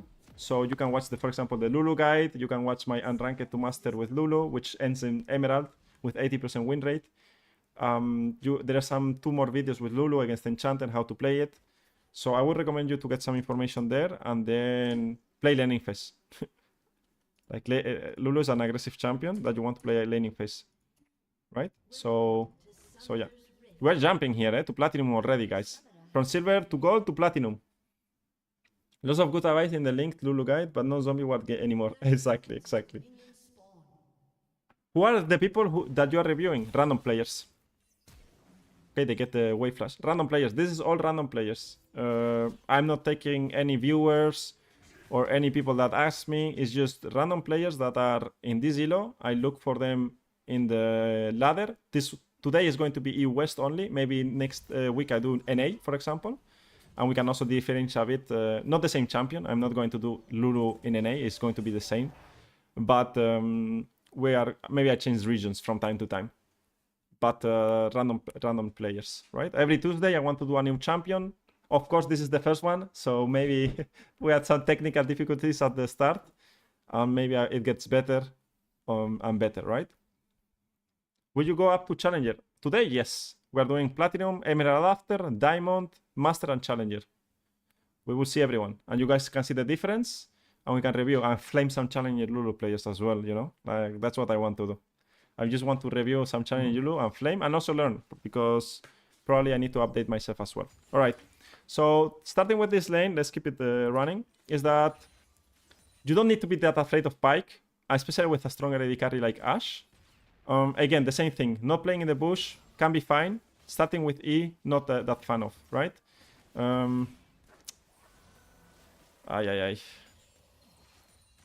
So the laning phase start, he goes, both go for Warding Trinket, which again I dislike for both sides. I think for Pike, you should not go for Warding Trinket. And here, if you have Warding Trinket, you can go into this bush, ward, because you know Pike has no sweeper, that will be fine. but you want to control this boost and at least have vision on this boost for against the pike, right? You already ward it or go into it, right? And this hook is terrible. I mean, terrible is really good from pike, but you cannot get hit by this hook as Ashe. And also, like, Lulu going for E level 1 is really bad, right? I would go Q, and it's way better to chase. But here they should get the kill, right? So it's a good kill that they get. But it gets double kill, so this is pretty bad, right? If they end up losing like this. Q is way better because once you Q here, you are going to be able to follow more auto attacks, right? The pike is going to be very slowed. And insta heal. I think the heal is very late as well. For move speed. And Lulu is kiting too far away with the Ashe. You don't want to kite this far away with your AD carry. I think too scared to play the laning phase. That's one of the mistakes, right? You are playing against Spike, which can be a hard matchup, but it should not be that hard in early game when you are paired with a stronger AD carry. For example, if it's Spike Draven, I respect. But if Pike Jinx against Ashe Lulu, you should not lose, right? So you should be in a good position. Now the problem is that she doesn't get any gold, right?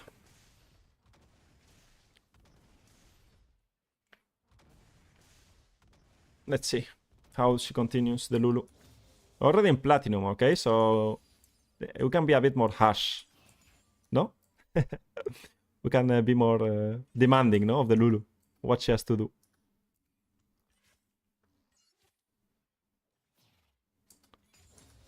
Okay, so here they have to crash. Pike is mid lane. I feel like here she needs to help crash because they are not going to stack more and just let it come towards them, right? This is fine position for them to be in. Wukong stop. That means that here Lulu should know that Wukong did bot to top and Lilia did the opposite, right? So Lilia free crab and probably top laner might die here.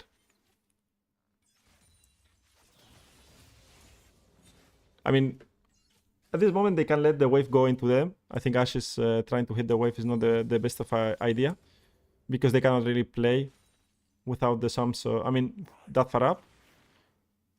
Okay, now no hook pike, so you can play more aggressive if you want to. But you are in a good spot. You don't need to look for anything here. Like I would not like try to look for too much action.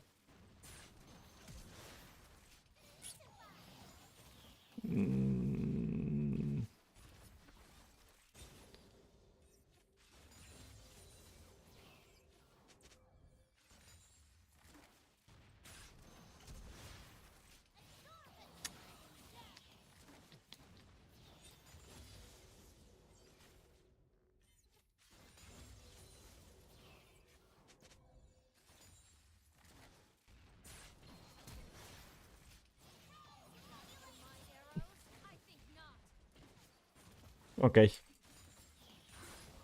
I mean, Ashe is getting hooked too much, no? I don't think she can do much about that hook, by the way. Those two hooks. Maybe, no, I don't think. Just Spike can get a lot of control in the lane with hook. If she gets hit by every hook, what can you do about it, right? But we can see how she can play after. That's fine. I mean, here you just take the experience. Happens. Your AD carry is playing a bit meh. He's eating hooks all the time. What you cannot do is die under tower, right? Like you need for sure to get the experience and that's it. You play here in this side and just farm, get the experience, and get level 6 faster. And that's what you play for. Like here dying is really bad, right? You don't want to die. You want to minimize the damage that enemy team is doing. That's what you want to do. Now he's a bit FK. I will never take Tom. You go for HP, 400 gold, you get Ruby Crystal. The AP Tom is going to do 0 in this lane. Nothing. Nothing. Not going to do anything. And here, Lulu should be pinging all the time. I mean, Pike, I can pause, Pike is here. And there were 0 pings for the Victor, right? Coming in. So, yeah. Or you have to match as well. Like, what you could do as Lulu here is open towards mid lane. And set up vision here for your Victor. Because you know that Pike is going to gank, right? The mid laner. Or he's going to gank bot lane. But at least you set up some vision to Victor that is already 1-0. And you don't go bot lane, right? Bot lane is already a bit doomed, right? So you drop a pink ward here. And you drop your normal ward if you have one hit there. You also connect at the same time with Lilia. And now if you are here with Lilia, you can make a play happen in mid lane. and you play the mid wave. So Lulu could have made the difference here. Lulu could have made killed the Pyke and help Victor maybe get another kill or be better in the laning phase, right? So sure, you are going to get a crash in bot lane, but bot lane is not going well anyways. So make sure that you get some vision to your mid laner here. That's what I would look for. Like, make sure that my top laner is in a good position and my mid laner is in a good position. So how much for the item? Pretty long still to go. She needs to move from bot lane this game a lot more. And not force Lilia to come bot lane. That's 100%. Let's see what how Lulu plays it.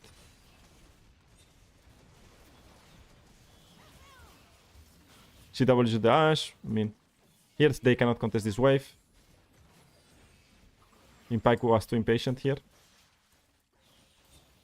I think Jinx should stack a bit more. They're feeding waves to the Ashe for free. And now Lulu just base and opens with Lilia. She already has the ward item, right? So stay in one more wave. Okay, you crash it. Now base and open here. Or open towards mid lane with Lilia. Drop some vision for Yorick. I think staying for one more wave, it was maybe not the best. And you could just recall. Because Lulu, you see if she based one wave before, she will be here already. You see the difference? Now she stayed for one more wave and now look where she is. Here. And if she's here, she makes the difference on this fight. Or she could make the difference in the fight. And that's what you want to do as much as possible. Give yourself good odds to win the game. Because now Victor... Yeah, you need to spend the Flash ultimate. Lilia's not there. Let's see how... She bases without dropping any wards, which is normal because of the HP she has. Let's see how she plays after. Okay, Wukong died.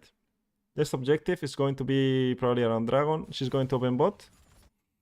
Do I like opening bot here? I'm not sure. I mean, Jinx has no flash. I mean, no flash, no cleanse. And now you're opening to a lane where Ashe is basing. So it's very inefficient, right? This ward is meh as well. Where you want to drop your vision is you want to drop vision here around Victor. So the opening of Lulu here towards a lane that is already lost, or a lane that is very weak already, level 5 against level 7. Ashe is going to get this wave. So you're opening to a lane that there's nothing to do almost, right? So in this situation, your mid lane is doing okay, your jungle is doing okay, and your top lane is doing okay, right? So you have to, as I said before, you have to play around that. Now, what can you do is you can reopen towards top lane and drop vision for your mid laner here, and then pass and drop another mid lane ward here, like we said before in the silver game, right? So you are using 2 of your 3 wards around mid lane, so your mid laner can play against Pyke better, in a better position. You can even look to ping ward this push or this push, or hold it a bit more. And then you go back bot lane, or at least you are defending this entrance against Wukong if Wukong tries to invade, and you can see more what's happening in the map. You can even look to go a bit further, and some vision that I think is very good is come here, drop the ping ward here, and drop a ward here, right? Because you are safe because Wukong is dead, or Wukong is very low, and then you can transition and do the ward that I said here or here are fine wards. Because this will make that... Oy, this is not good.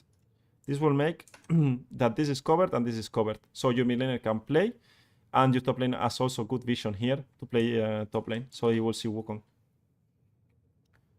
Alright, so opening bot lane here is a big mistake. You don't do anything. You need to make yourself more useful around the map. And the best thing to do is with wards. Like, think where the vision is needed, right? In the game. Hey Domenico, hey, first time here. Thanks for your Lulu guide. I climbed to Diamond. It motivated me a lot to improve. Keep up the awesome job. Thank you, thank you. Then probably you will like this this type of reviews as well. And also here, she's not doing anything. She's just getting experience of one wave, and that's it. Now Pyke can keep playing around mid lane and keep putting pressure. We have no information on what's happening here. We have no information on what's happening here. Like, you really don't do anything like here. This is just a bit of a waste of time from Lulu's side. You're a bit trapped. You could be here, the same for this next wave, just with better vision on the map. Only this ward is pretty poor. And it's okay if you lose lane. You can lose lane. Try to do something. Like here, you cannot contest this wave. You are too weak. So you have to respect.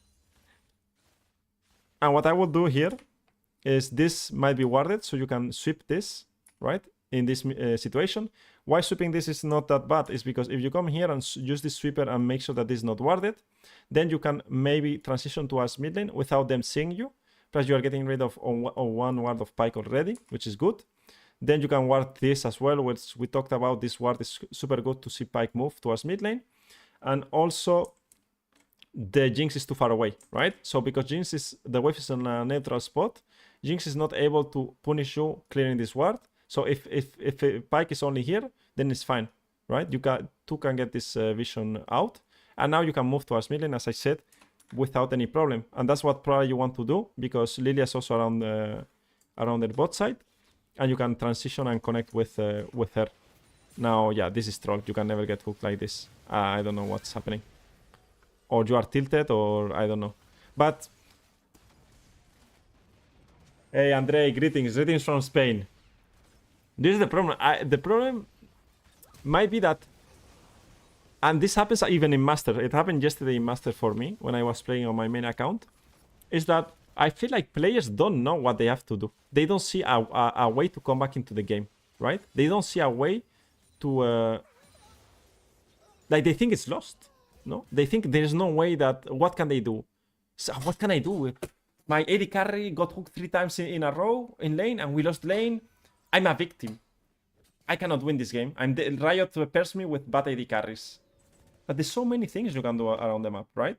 Like, you could have dropped the vision for your mid laner. You could have cleared this tribush, stay alive, Lilia comes, you kill both, you're still alive, small win, small win. In 10 minutes, you can be in a good position, right, in the game. And that's what I feel like. Like, she gave up, she's like this death here, it makes completely no sense. It's full tilted. Build is bad, for example, against a hook champion. So it's just no resources to play the game or to know what to do, right? Which is normal, right? We're in Platinum. But yeah. Here, for example, just take the base. You don't do anything. After this, you base. You have no wards. Running around for no reason. Maybe you can punish the Jinx hitting tower. Jinx cannot hit this tower. This is warded. Should not be warded. This is completely troll. You're playing for a dragon. Jinx has early rotation. I don't know if they even kill Wukong. They kill Wukong. Okay. Jinx troll completely here. She should be with the team. Did they get the dragon? No, they didn't get the dragon. Jinx kill bot lane. Again, you are playing with the jungler, but you need to make sure that you connect with someone from mid lane or bot lane. This cannot happen. It cannot happen that Jinx is hitting this, right? This is completely troll from Jinx. She has no flash and no barrier. I don't know how this is allowed. Tunnel vision too much on the objective, right? Tunnel vision too much on the objective. Alright, let's see how we play from here. What would be a more suitable build? Just Kindle Gem rush. You rush HP against hook champions, so when you get hooked, you survive more. AP doesn't do anything, right? And you are not spamming abilities, so the mana regen doesn't do anything either, right? You get also CDR from Kindle Gem. So you want to be more tanky, let's say that. So you can get hooked, your AD carry can play, and you are not panicking when you get hooked. If I get hooked and I have Kindle Gem and bomb plating, for example, up, I can fight back. Like, Lulu is a champion that gets hooked, you win. Right? That's the champion. That's what Lulu does. Like, you get hooked by Nautilus, you win. This is insane. The champion is broken. But what I've seen so far is you get hooked, I panic, I run away. No, hold your ground, fight a bit more, and trade. The hook champion has no hook, no CC. What are they going to do? Nothing. Alright, let's see. From here how it plays out.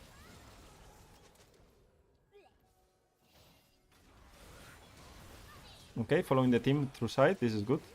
I think this is really good. I mean, Ashe is completely useless. She should go for base right now, right? You base. I think staying with Yorick is whatever. Right, base. I think staying with Yorick is whatever. Let him die or just base. And play next. They are 2k down. They were 2k down for 7 minutes already. Right? Just keep focus and she can win the game. I mean, it's Lulu. Late game. right? She's buffing the Lilia. She can play with Lilia. Now, here. My opinion, okay? Can Ashe die in mid lane right now, guys? Is Ashe killable in mid lane? What do you think? Jax is top. Pyke is 1 HP. Wukong just ulted, right? Jinx is there, but it's a bit whatever. Now, this guy in bot lane, this is a cannon wave, right? As a support, what you do is you move here together, connect with your jungler, do this. You can drop vision here, drop vision here, drop a ping ward here. You can do it through this side or through this side as well. And now you rotate. Why are we mid lane right now? Why are we mid lane? Makes no sense to be mid lane now. Let Ashe catch back in experience. Maybe Jinx get the prio. Who cares? I want to make sure that the guy here is dead. Like, this guy is dead. Lilian, you rotate to our bot, kill this guy, get this tower with Victor. Maybe you don't get the tower, but you get a map control because you are killing the side laner. Now, she's going to stay mid lane to push the wave. Doesn't do anything. She should be here with Lilia right now. Shield Lilia or play with Lilia. And get some vision for the Victor, right? Now Lilia's 1 HP. Okay. We abort the mission. And I don't know why they are so scared to get this ward. Like, Wukong is not behind and there's no ultimate. So they are giving free stuff, right? This ward, well. And no, and again, you are playing in mid lane for Ashe. Like, you're not winning 2v1 against Jinx. So why are you mid lane? You should not be mid lane. You could be here already. And this is the difference. If she was bot lane right now, here, instead of mid lane, let's say she's here. She appears right now this way. Flash E on the way. Wave's dead. Push one wave. Victor resets. Now Victor can move towards the Herald after the reset. This guy is dead. +1 kill. You're coming back into the game. Now your Victor died. And you have no mid laner to play the game. Right? Wei should push one more, to be fair, because everyone is showing on top side. I think he should be pushing one more. You see? Like, he's too scared to push one more when he has full information on what's happening. This is a mistake from him. He could crash this wave easily and get +1 wave. And now open here and TP. And now, of course, they have no mid prio. They are going to die because they just dropped it. Well, that is a questionable flash from Jinx. TP from Victor behind. Wei should be already TPing before, and they should be losing this wave, but they're not losing it because Wei was a nice guy. Alright, let's see how Lulu plays after. No wards for how long? Okay, good ultimate.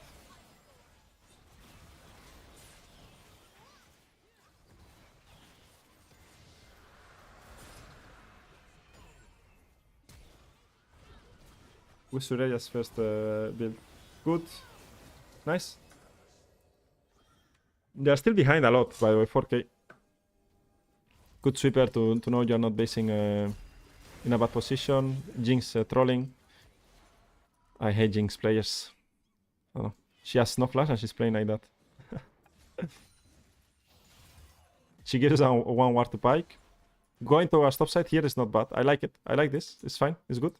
You drop a ward here in the river could be fine. Keep playing towards top side with Yorick. Maybe drop a vision. He cannot keep playing because he doesn't see anything. Let's see how she plays after the mid game, late game. Again, she's giving too much information and too many wards to Pyke. I mean, Pyke is broken now with the Amber Glaive. It's very annoying to play against. He flipped the 1v1. Won. He's going to die soon. Yeah. There was a pink there. Aye, very messy. Yeah, let's focus on Lulu. She's basing. Why? For wards, I guess. And now Lilia's contesting the jungle. And yeah, Spike is just getting a lot of vision and Lulu is not able to play here. It's a very difficult spot for Lulu to play. She needs to set up defensive vision and make sure that she does this type of things. This is really good, like flanking and punishing Jinx, no flash. And she should die here. And from here, you just relieve pressure. But Victor died as well. Side laners are losing. He cannot really play very well against Spike. I mean, you can punish mistakes. And also try to connect with someone that is useful, but Lilia, Victor with Lulu, not the greatest. But I think Victor is the best, no, here. So I will just look to sync up with Victor a bit more and play with him. And buff Victor, even if it's not like the best idea. So far, it's fine. Like, this is okay. She's in a losing position, so we will not see if they ward mid lane. Also annoying to play against Spike. Spike is doing okay. And also they have better like aggressive jungler to punish with Wukong. He's running around and defending, no? That's what you have to do with Lulu. But long time she didn't base. She has no wards. So everything is very dark. That's a mistake. You need to look for times where you can base and come back with vision, right? But well, here Wukong dies. And this normally should be Nashor, but it's minute 24 now. So there's no Nashor now. Alright. This is fine. Because they could still engage on mid. Like this. Ashe is trolling. Lilia should be there, in my opinion, instead of doing camps. And play one wave and then go for the camps. But well. Victor also died. Like 1-3-1 is like so... It's terrible. Every time it's 1-3-1. It's 1-3-1, 1-3-1, 1-3-1. I don't know why, guys. Why is 1-3-1? Why are you guys playing 1-3-1 all the games? Victor died because he's split pushing. Yorick is split pushing. Everyone is split pushing. Why everyone is split pushing so much? Vision is okay. This vision, defensive vision is fine. Yeah, I would hold more position here as Lulu. She went too far back, but it's alright. Yeah, this is a bad position from Lulu. She still has wards, right? She can just drop them over the wall. Here ward. She cannot go this far up. Like, she cannot keep going up far up. Here the Q is very troll. This positioning is bad, right? You cannot die here. You need to stay alive. This death is not great. That's positioning. Like, be patient. Like, you are playing patient all the game or mid game. Now you throw one death and now they do Nashor. And your team cannot contest. Need to be more patient there. The game is not easy to play, yeah, from Lulu's side in mid game. I think it's pretty difficult. Like, you don't have really good... I don't see a way who you should buff and play together. I mean, Ashe is okay. Maybe now in later stages, but it's not like a Jinx, right? Or Kog'Maw or Twitch. And you don't have like a really strong bruiser as well. So it's not an easy comeback game. But the early game, a lot of things to do better, right? From his side. I feel good watching a Plat Lulu. I can easily do this better. It's encouraging. Yeah, exactly. That's what I told you. Like, there's not much difference, right? I think she clicks the spells a bit better than Silver and Gold. That's for sure. But a lot of mistakes. A lot of mistakes. But you will see even Diamond, by the way. But well, I'm excited to see. These are Lulu players, eh? It's not random players picking Lulu. This guy is a Lulu player. So I think she has 69% win rate with Lulu. And we saw already, right? A lot of impatience, not knowing what to do in a lot of stages, especially in early game. Warding better, but not too great. Hard game to play, honestly. But laning phase was bad. Laning phase was too scared to play. And that's the thing. If you play scared against a hook champion, you lose anyways. Like, I prefer to play the game and say, okay, I died more, but at least I tried to punish the enemy bot lane, playing correctly, or how I should be playing, especially with Lulu and how strong she is level 1. You should not be like that scared of Pike, right? Going in when it's paired with a very weak AD carry early on. I think you of course win, but you need to be wanting to trade. Build path wrong. I think you need to go for HP. But this guy is 69% win rate. I mean, on 13 games, right? Looks like a decent Lulu player, but a lot of mistakes as well. And Plat 1, I choose Plat 1 because we saw just a Gold 2, right? Plat 1, so close to Emerald as well. So it's not like a Plat 4. So yeah, now, what you guys thought about the lower MMR games? Low MMR games. Now we are going to Emerald. We are going to Emerald now. Now jumping to Emerald. This one was let me put let me do this. We are going for Kill Corde. Emerald player, 4, Emerald 3. So I think I expect it to be a bit the same. What mistake would you say is the most common mistake from the Lulu players so far? Is there something that is repetitive?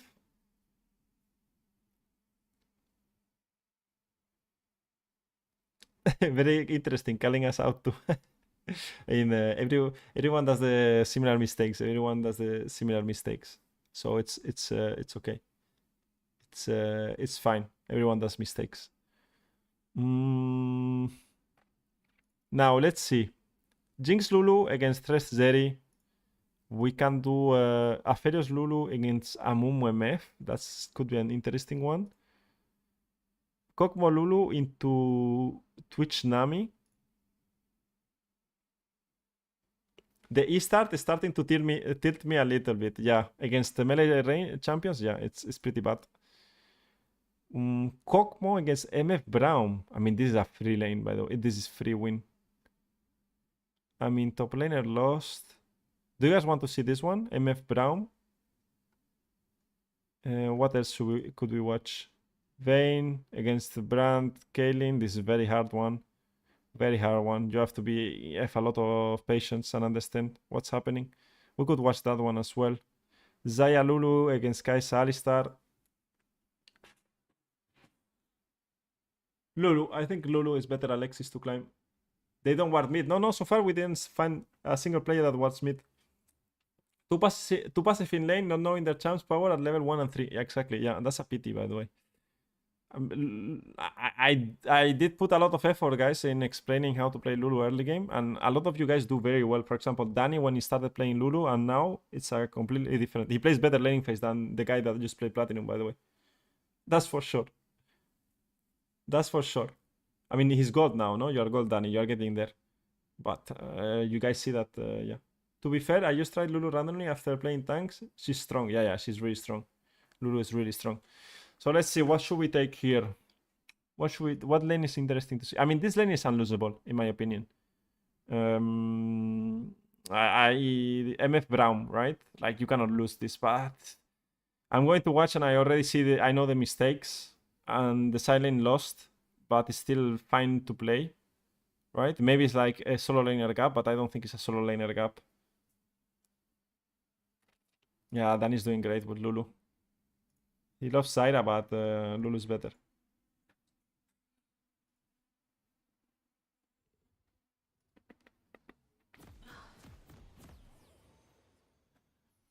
All right, Emerald. What time is it? Are we doing good on schedule? Yeah.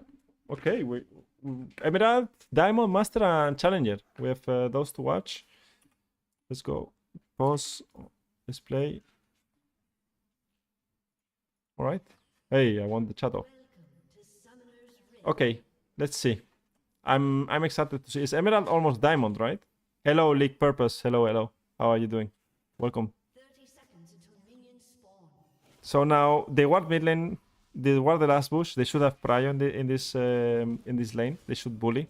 More vision established level 1 at least at this level. She's already starting with Q. Hallelujah! Hallelujah! We got it. We made it happen. So how this lane works, play around the bushes. No one did it in Silver, Gold, and Platinum. No one did play around the bushes in melee matchups as well. Braum is very weak early on. Kokmo with W should be very strong as well. Like, you guys, they should get Prio, problems this lane, maybe Viego ganks, and you have to be careful with that. But if you play good with the wave management and understand what Viego's doing, it should be fine. So let's see. I've been learning a lot from your videos, and I already feel I feel a lot of improvement in my games. Nice. Happy to hear that. Maybe she was mid lane. I think she was mid lane, no? We are in Emerald already, almost Diamond. There's no way. Q auto attack. Okay, she lets him pass. Maybe he's waiting for MF.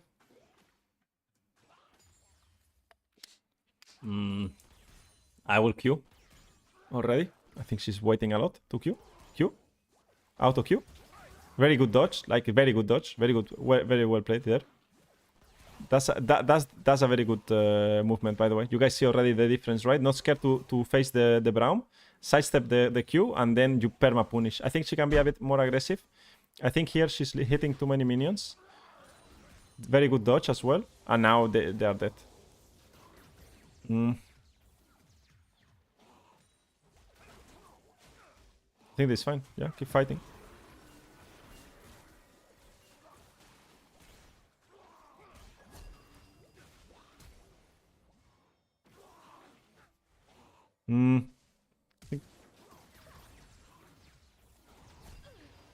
Okay, I think she could play better, more aggressive, more like mechanically a bit better. But it was overall like a big improvement already from what we saw in Platinum and Silver, right? And Gold.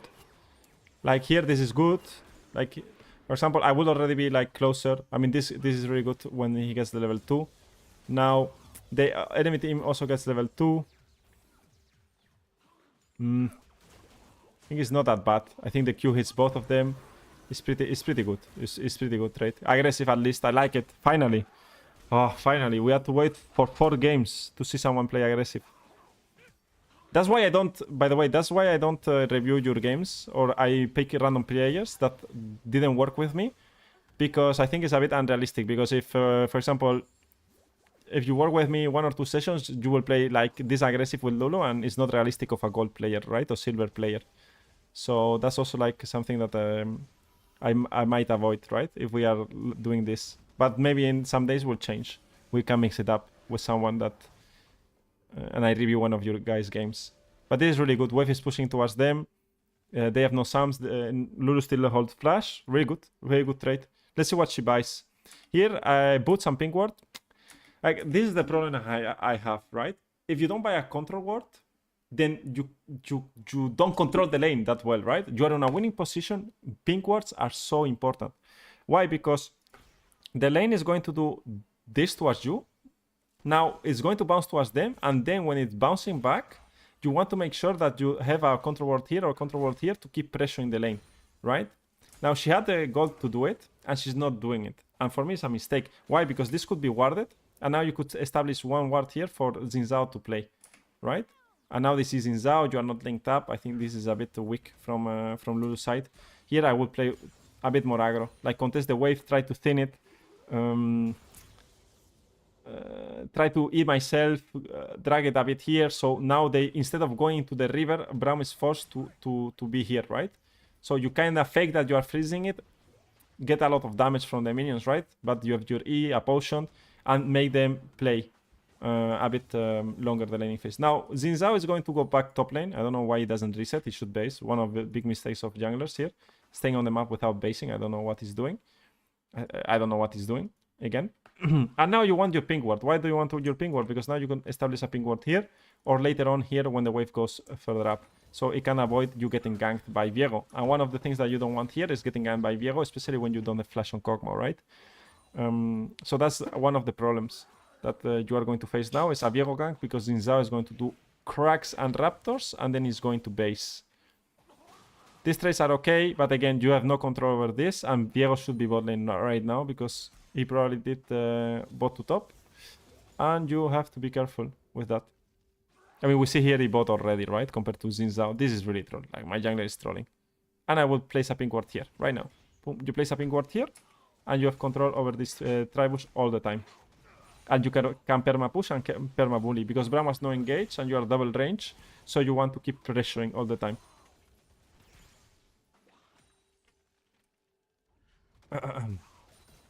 You see, now you get ganked, and it's surprise, and you die. Terrible. Very bad. I mean, Kog'Maw maybe gets 1-for-1, but you lose flash now for no reason. Like, you cannot die in these situations when you are not weak side, because you want to keep pressuring, but you want to keep pressuring.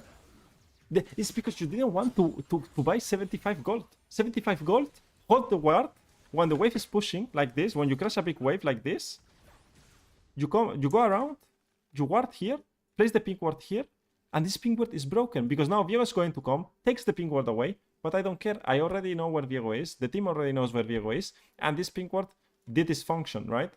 It's made me survive. I back off, and I'm chilling, and I'm happy. Like, also the crab in the river will help me as well, right? Viego needs to be really good to pull off this gank. He needs to go around, and kill me around, and he's already wasting time. It's very weird that they do it because they want to keep pathing all the time, so they will not drop camps. But he could do, but he's risking a ward of victory around this area as well. But you cannot die here. You cannot die here. Coach, hey, what's up, LB? I really love Lulu like my OTP, but now I didn't play her without a mate that I know because I have some problem to engage my AD carry in the fight. Like, it doesn't even auto. That also happens from time to time.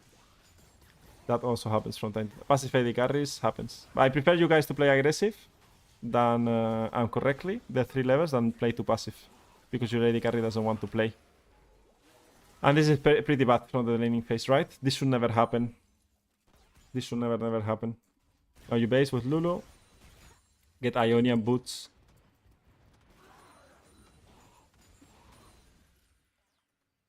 I'm back to lane. Now Xin Zhao is trolling. I mean, the Xin Zhao is completely boosted in my opinion. Like, not basing at all. He has what? How much gold he has? 1.5 and he's doing void grabs. This is completely troll. As Lulu, I don't move void grabs here, by the way. I played one more wave with Kog'Maw. And that's fine. But again, no ping ward or no control ward. She had gold for it. I think one here is fine. She might get ganked again, right? And they're playing very aggressive. You know that your jungler is topside and you're playing this aggressive. Obviously you win, but you have to have control on what's happening, right? Yeah. The last thing you want to do is die here. Here you want to base as Lulu as well. Drop a ward, maybe. Okay, round trolled. Mid laner gap. If you are in this position, you always need to check mid laner, right? And Victor never TP here. Yeah. Where did Victor TP? Bot. Very bad. He needs to keep pushing. This too greedy, from my opinion, from bot lane. If maybe I play like this sometimes as well, but it's when I'm not focused at all. Bot lane gave too many kills, too many options. You could win bot lane if you play correctly on... You can still pressure the lane, but be aware of the moves and just keep like hold yourself a bit longer, because all the deaths were in bot lane. Victor as well TP'd for no reason, and I mean Xin Zhao is playing terrible, right? But you could avoid all of these deaths just because what you wanted one plating or one killing bot doesn't make sense. Yeah, exactly. Here they can learn. Like here they don't respect the jungler timers, and that's it. And the mid lane moves, and that's why they're losing. And they don't drop vision at all for them. Now they have 3 wards with Lulu, so that should be fine, right? Now Kog'Maw looks like he wants to base. Here again, the wave crashes. Well, probably she's going to set up vision now, no? This ward is mediocre. Like if you want to ward here, the wave is pushing towards Kog'Maw, right? And towards Lulu. So now Kog'Maw could play here perfectly, that the wave is coming naturally to him in some seconds, right? So now Lulu is going to sweep. This is fine to sweep. You can drop your ward here as well. Now, what's the best ward, the best spot to ward in this situation? She's going to ward here. Why? You are going to say, yo, but the Viego can come and gank from behind. Okay, we can be more efficient with it, right? What can we do? Is instead of warding here and here, we ward here. Now we are covering mid lane as well, and we are covering bot as well. We're using 2 wards and covering the same angles, right? We're covering more up the river, and also if Viego goes this way or looks to gank, right? You can even drop the ward here if we want to, right? Instead of this one. Because now if Viego comes from behind, we see it's late. It's too late already, right? Exactly, Sifly. Towards mid lane, river. So why are we warding here? You are not in a rush to go back bot lane. Like, I need to go back bot lane because my Kog'Maw is in danger. No, it's not in danger. Right now, the wave is coming into you. So use your wards properly. Again, we are in Emerald 1. Wards, very bad. I know it's going to happen that the wards are not going to be great. I mean, I've coached people that are in Challenger as players that are in Challenger support, and they do so many mistakes. So vision is going to be one of the hardest things that the players do well. Vision is super difficult. Because now you see they don't do anything. They're not doing anything.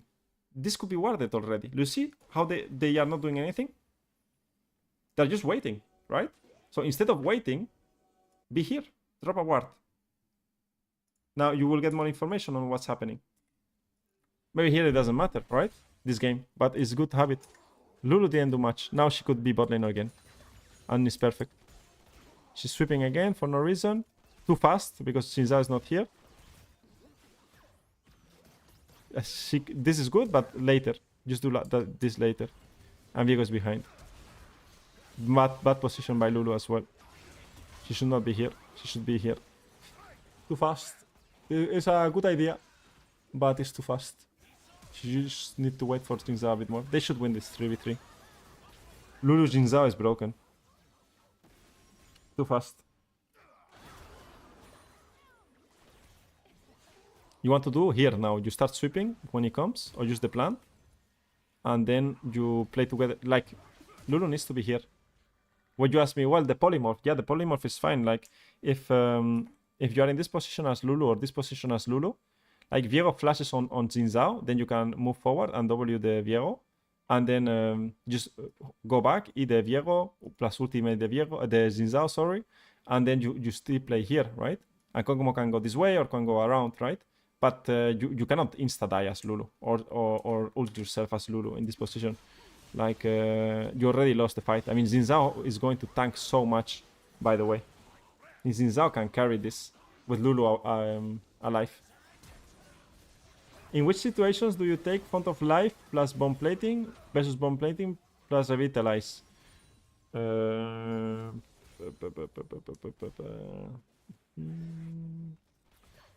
Well, I think Revitalize is just a bit better, no? I mean, maybe it will be Font of Life and Revitalize instead of Bomb Plating. I will just change Bomb Plating, no? If I don't play against all-in champs, right? If, for example, here, if she has, she could be having Revitalize and Font of Life instead of Bomb Plating. This Bomb Plating doesn't even matter that much, right? In this game, I don't think that's anything against the enemy bot lane. So if it's not all-in and you still want to go Revitalize, you can go Font of Life, and Font of Life is great with Kog'Maw, right? With champions that you're going to stick around. So here, I would say that I will not put Bomb Plating in the two situations. And also I will play like Inspiration probably, because I want to rush Ardent, so I will not go Boots first, I will go Ardent as fast as possible with Kog'Maw. But that we are going to see tomorrow as well, when the attack speed gets buffed. I think she's going Ardent, right? It's the highest probability is that she goes Ardent. Alright, here I would move towards Void Grabs, or I would maybe open towards Void Grabs earlier, because I don't think Kog'Maw can get Dove in this single wave, and he cannot get Dove on this wave as well, right? So Kog'Maw can 1v2 here, in this situation, right? So instead of basing, because she's basing for nothing, what she could be doing here, Lulu, is just go mid lane, play the wave together with the Victor.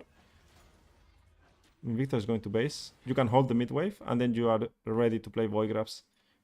Kog'Maw will never get Dove here. I don't think he gets Dove. He has Cleanse, and it's a normal wave. Maybe Braum goes melee and attacks him, but I think it's the tower is so difficult to dive nowadays. It's super complicated to dive with the tower damage. It's insane, the tower damage.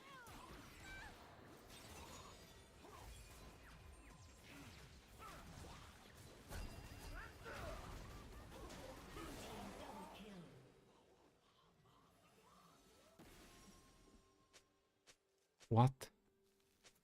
What did I watch? The execution here. What did I watch? What was that? The double is good on Kog'Maw, and you cannot just be behind against an MF like that. I think they win this if she plays a bit like just buff Kog'Maw and play, right? Too many laning mistakes. I mean, I think the early game was really good, but then they got ganked too much and they're just running it a bit here down. The MF is too ahead. I think they need to play. Also, like, good flash. Did she W herself? Yeah. But well, she tried to get the kill. Push this wave. Go ward after. You see, she doesn't ward after at all. She's hitting plates with Kog'Maw. Just drop vision here. Drop vision here is way better.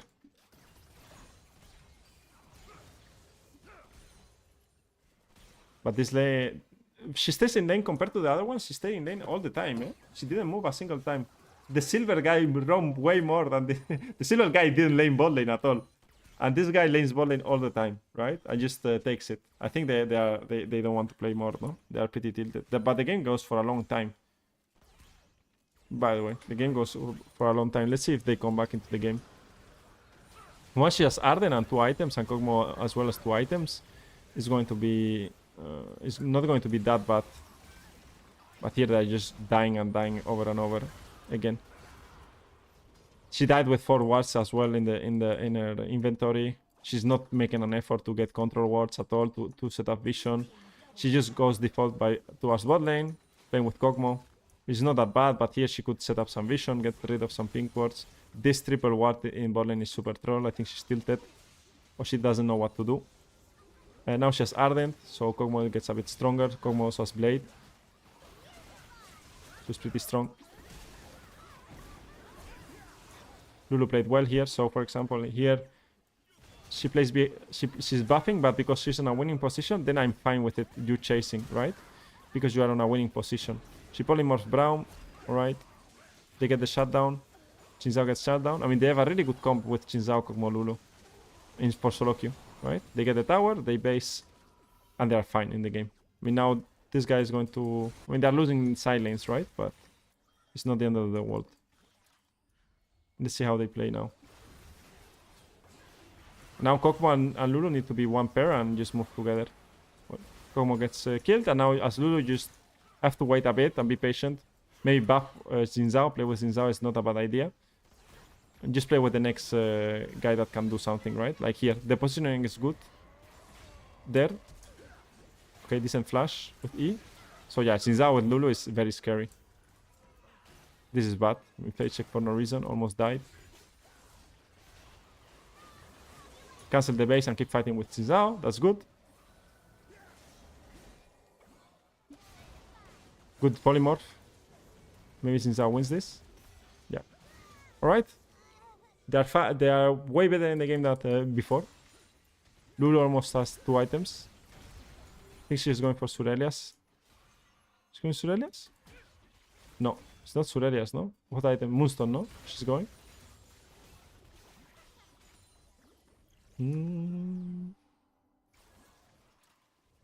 No pink wards, eh? No one gets a control ward. She got 0 control wards, eh? Why no one is buying control ward, guys? What am I missing?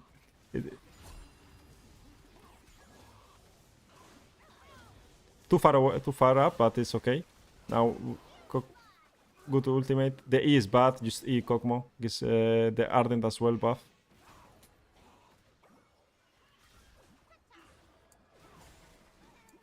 And she just needs to buff Kog'Maw the entire game now.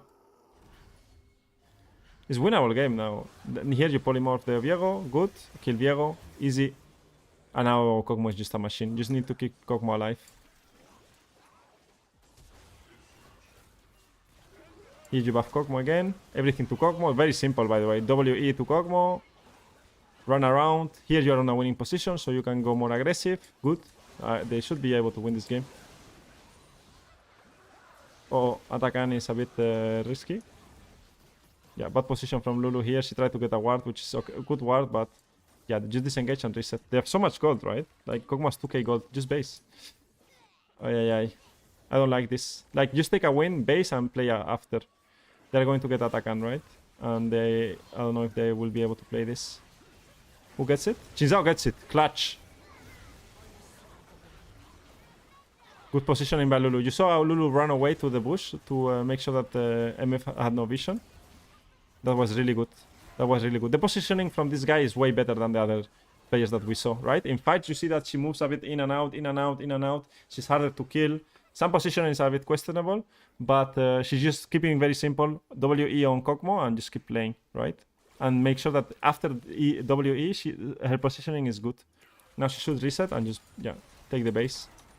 Now they should be able to win the game, right? They came back into the game. 4k down, but still good map state.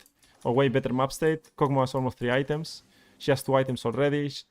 Downcore, I guess, later on. Here I will not separate myself from Kog'Maw that much.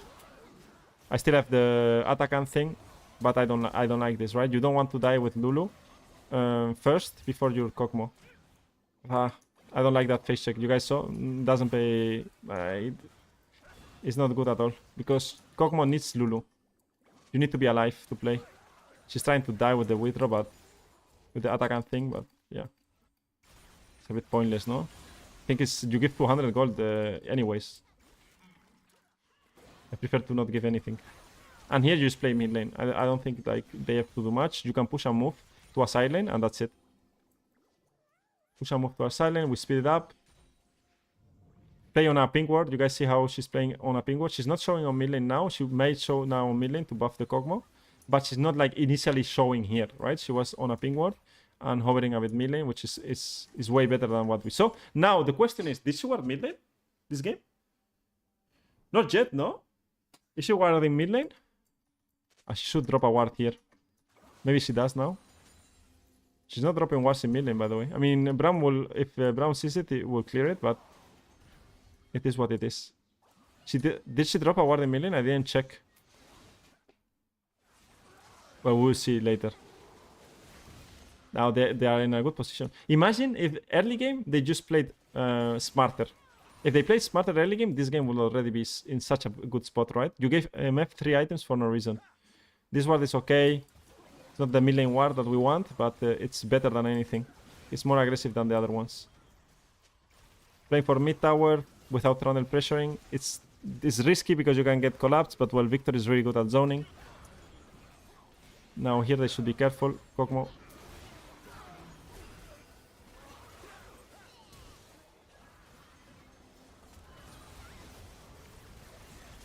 The problem with this is that enemy will get Nashor, right? And Trundle is not doing much.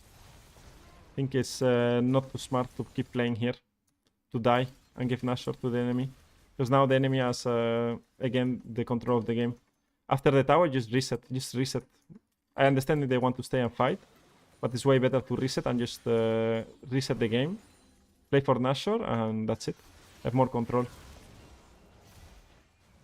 Kog'Maw and Lulu. This is an awkward position because you can get like stunned from Syndra and die. Almost. Lost. Well, she flashed in to save the Kog'Maw. Too aggressive the Kog'Maw. And dies.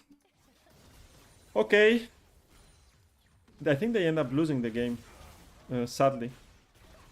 But it was winnable. Every game that we saw was winnable, I think. Right?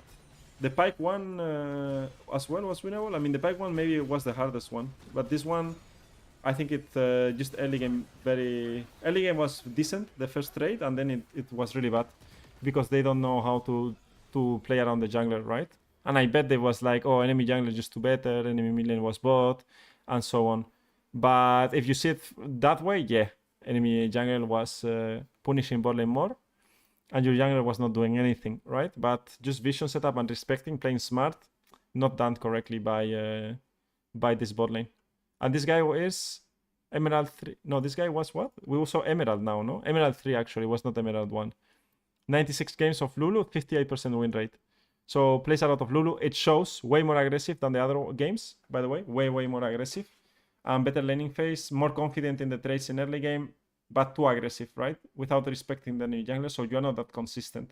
If you are winning lane, you need to try to respect a bit more the enemy jungler. And play smarter. Zero control wars. She bought 0 control wars, no? This guy? Where is it? The game. What was this game? Was this one? Yeah. 0 control wars. 0, by the way. 0. I don't understand. I mean, this one... He doesn't buy control wards. What? Guys, who's saying to not buy control wards, by the way? 0.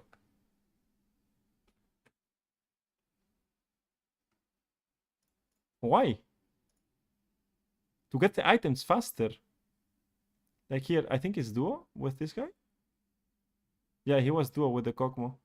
I don't know if it was duo with the Kog'Maw. Probably it was duo with the Kog'Maw actually there. So it's worse. If they die so much, it's worse. I mean, I understand. I mean, I've also played duo with a Kog'Maw or duo in general and just spam and push and die. But that's pretty int, right? Wow, 0 control wards. When you are playing duo, 0 control wards, I feel like it's so troll. You can do so much with vision. And also, like, if I talk to this guy, he will say, no, I want to rush my Ardent as fast as possible. If you want to rush Ardent, you never go for these runes. You just take Boots and Cosmic. Then you don't buy the Boots first and just take Ardent. Take the free boots.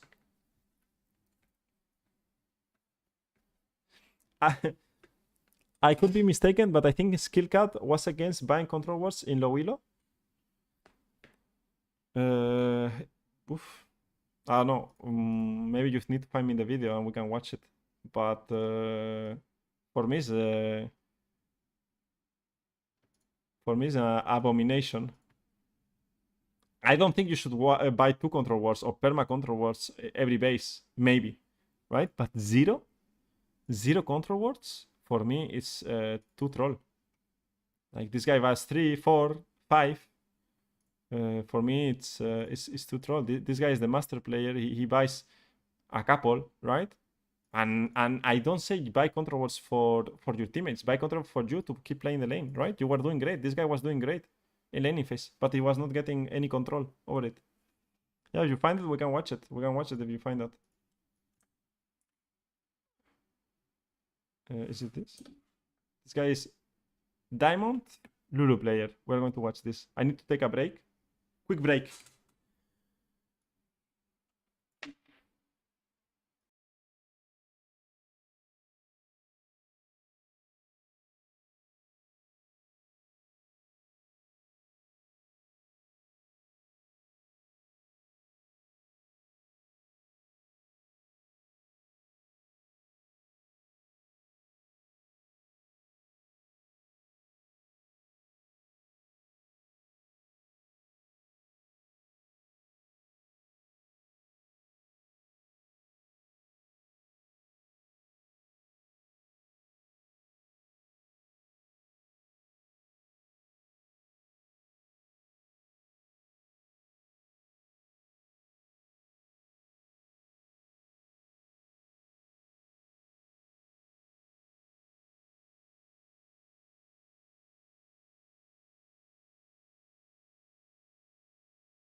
All right, I'm back. Let's do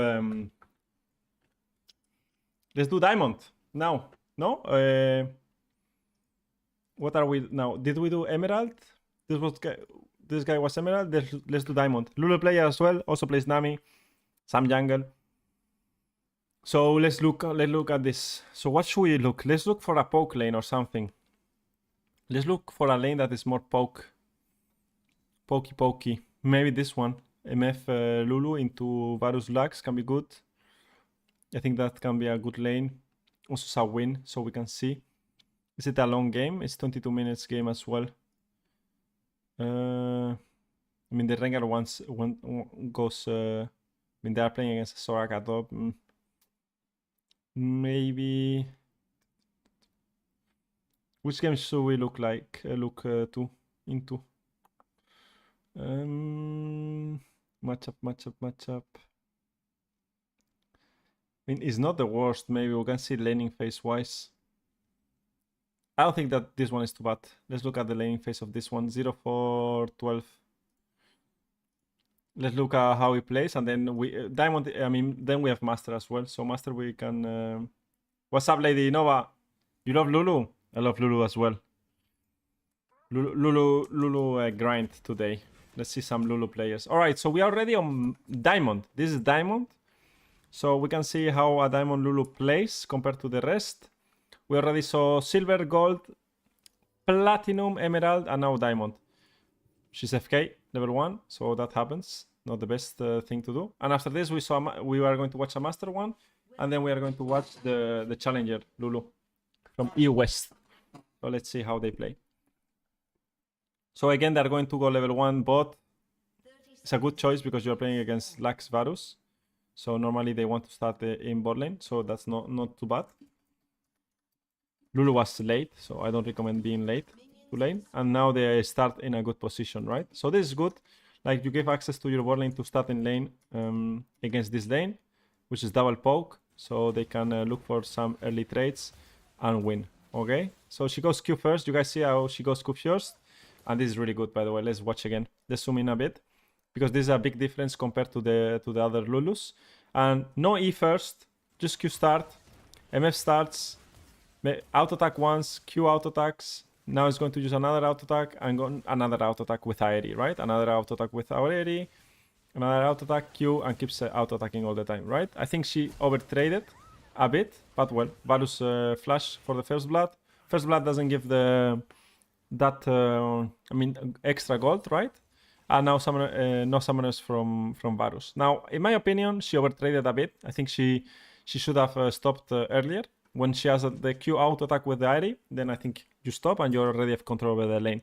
So I'm not too happy about that trade, because you end up in an awkward situation. Also, MF wants to base, and now she can just chill and wait for MF to come back, right? But the good part about this is that you are playing against a poke lane that is no summoners, and your tower is still healthy. And the laning phase now, the lane state is good for you because Rengar is pathing away, and you have a good lane state for now the next couple of minutes, right? And then Rengar will be around when the wave is bouncing towards them, slow pushing towards them. So that's good. We take those. Now this guy is basing. Let's see if Lulu can set the base. Very bad base from Varus. Should never base in the lane, always in a bush or further away. But well, this ward is really good against that. Now I don't like this ward at all, because the laning phase, the lane is okay, in a good state, and you are not scared that you are going to get ganked from behind yet. Maybe later you can drop it, but for now I don't think it's the best, right, to drop. You can hold it for a bit more, a bit longer. Here AD carries are better, I feel like, as well. MF played aggressive. That was fine.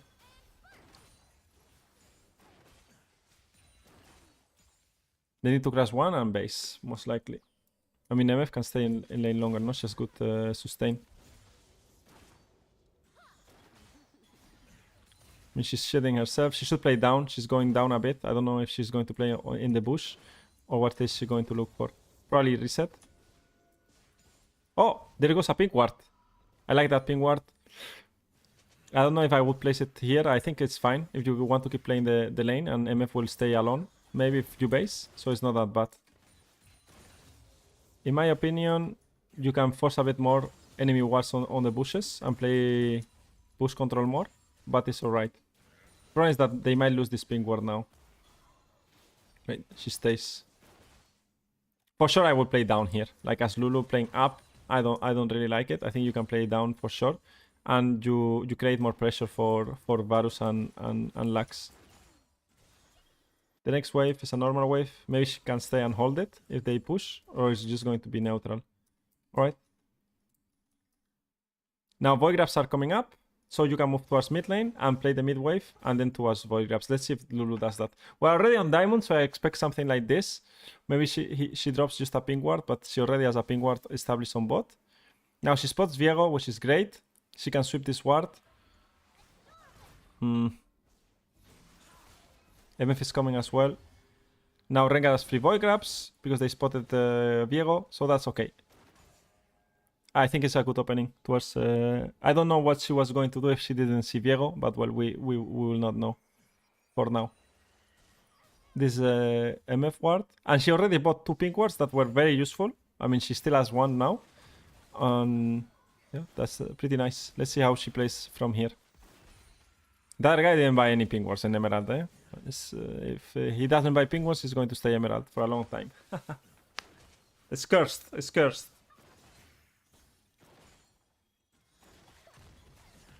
But against this type of lanes, you need to spam your E when you get hit by an ability and mitigates damage, right? Don't get poked too much. I would like refillable in this lane. Boots and refillable. Maybe the tome is a bit overkill, right? And also, if you want to go into detail, like when you place this ward, you want to place it on the edge, right? As much as possible, so closer to you when you are placing it in the pixel. But well, if you guys want to go into extra detail, you can do that. Yeah, she's getting poked too much.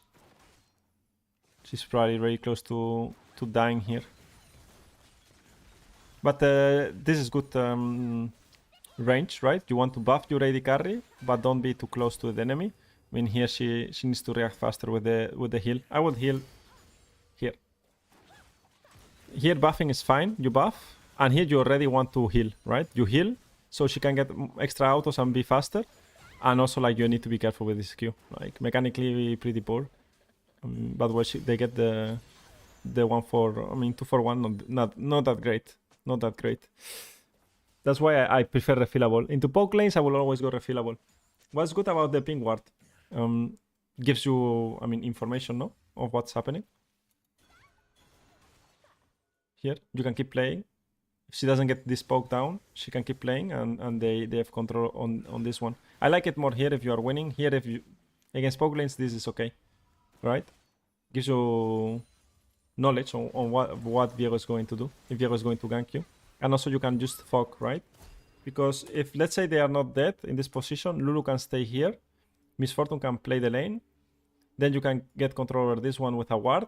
But now this pink ward, what's going to do is protect you from being seen, and then they don't know enemy if you are going mid lane, if you are basing, or if you are staying bot lane, right?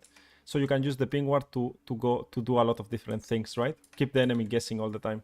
That's very important as a support.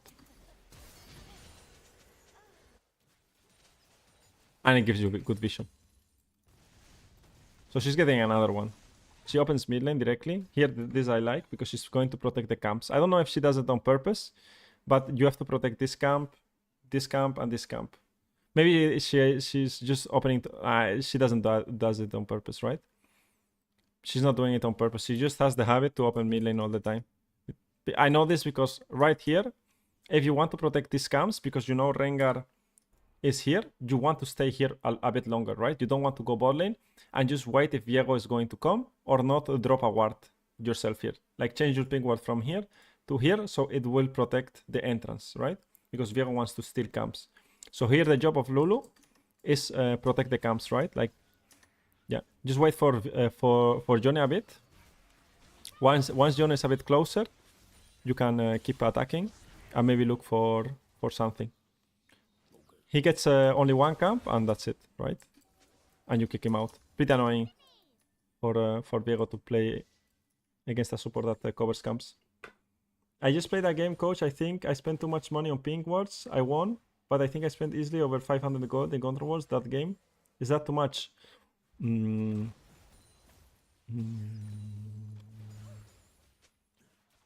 It depends how long it was the game, you know? If it was 40 minutes, I don't think it's much. I don't think it's that much. I don't think it's a problem at all. I want to see how she plays with the Lulu plays with the wards. Really good tank. She needs to tank it.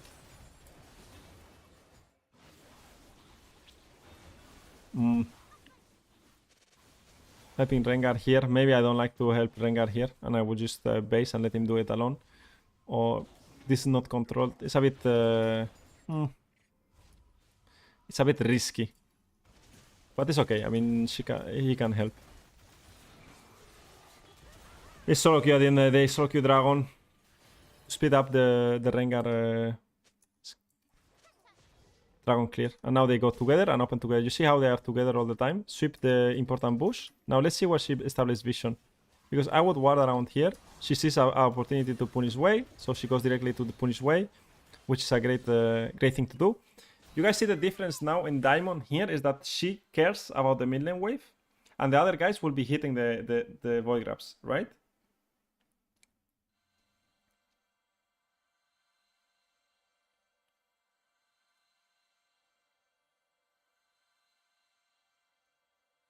So they play the mid wave, punish the guy in mid wave, and now Jone can push this. Now she goes to a void grabs here. She should not hit the void grabs because it doesn't do anything, and she just should establish vision here, like drop a ward here or a ward here, right? And because she has 2 wards, she can ping this if she wants, or keep the ping there, and ward here and ward here. This will be perfect for Aurora to keep bullying, right? This is usually, as I said, very difficult to teach or that supports know. Because what is she doing here? She's not doing anything, right? She should just go for vision. What other item do you buy for 500 gold on a support gives you that much control of the game? I mean, it's just that you could get your second item faster, your first item faster, and that's the theory behind it, or that's the explanation, right?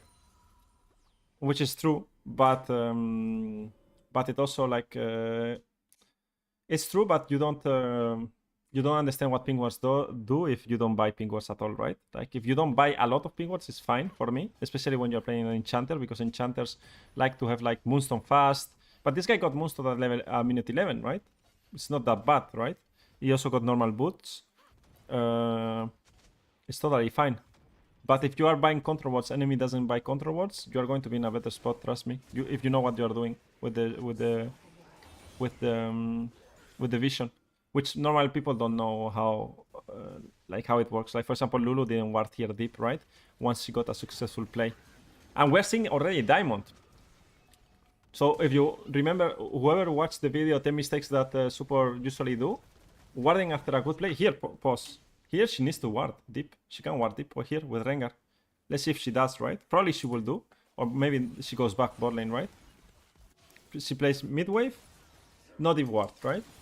And I know this mistake is like till master as well. And you Diamond, you will see it as well. She goes back bot lane, and MF doesn't need help here.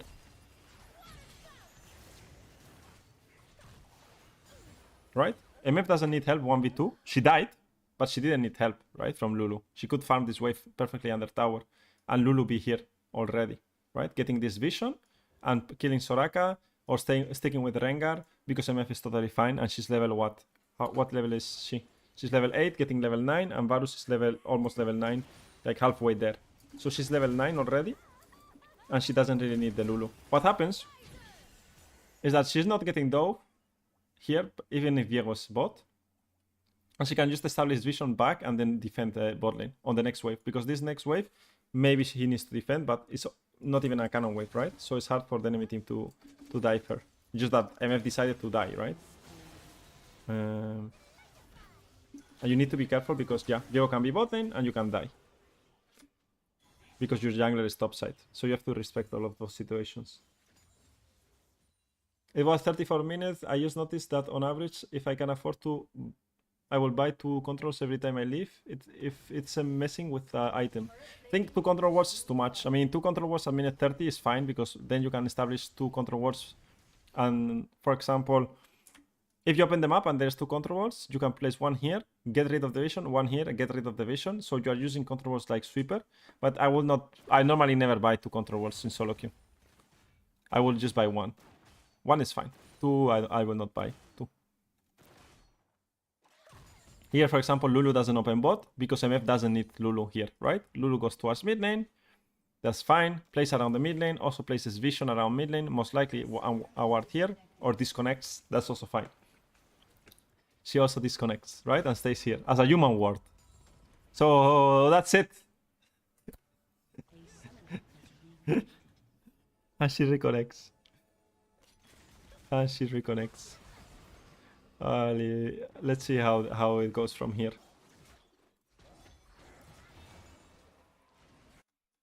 Drops okay vision for the dragon. I would like to pink this. That's good pink. There we go.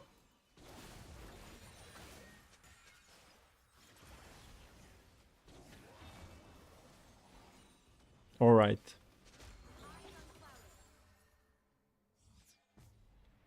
I will play more. Like I will make sure that they don't get this ping ward so easily, right? I think that's the best choice. But well, enemy team engages on the 3 men, but they're too fed. I don't think they do anything here. They're just laning to lane. They should reset and just open them up again, but well, they will keep fighting. How much gold does MF have? 1.2. Yeah, she resets. Doesn't really care to help the Miss Fortune. Miss Fortune should be fine. And now she opens them up again. Now Aurora is going to play this wave. So opening to our stop is not that bad because maybe enemy Soraka is there. So she can do a play there with Aurora. What, she wants mid or no? It's the day, eh? Dude, this is the game, guys. I feel she's going to ward mid lane, guys. There's no way, right? There's no way she doesn't ward mid lane later on. There's no way, by the way. There is no way. I mean, here is fine. She connects with the jungler, plays with the jungler, maybe too extended, but it's still okay. The ping ward is giving a lot of good information and safe zone for the enemy, for his team and himself. Let's see if he decides to ward mid lane. Still has one ward. It's coming, guys. I promise you, after this tower, it drops in mid lane. 100%. There's no question about it. It's just a ward. We're still playing. It will drop, it will drop. Don't worry, guys. There it is. There it is. We got it. That's why Lulu's diamond. Once you drop the ward in mid lane, you become a diamond player, guys. There is, look, the penguin surfing. Dun, dun. There it is. It was worth it. It was worth it. We made it happen. There is the ward. And you guys will say, what does this ward do? Well, register a lot of information on what's happening. Where is Varus? Varus is bot lane. Okay, but Varus could be here sitting. Rengar can ult him, right? Finally, we got it. I only get 2 if Baron or Elder Dragon is up. Yeah, I think so as well. Or Sol, maybe.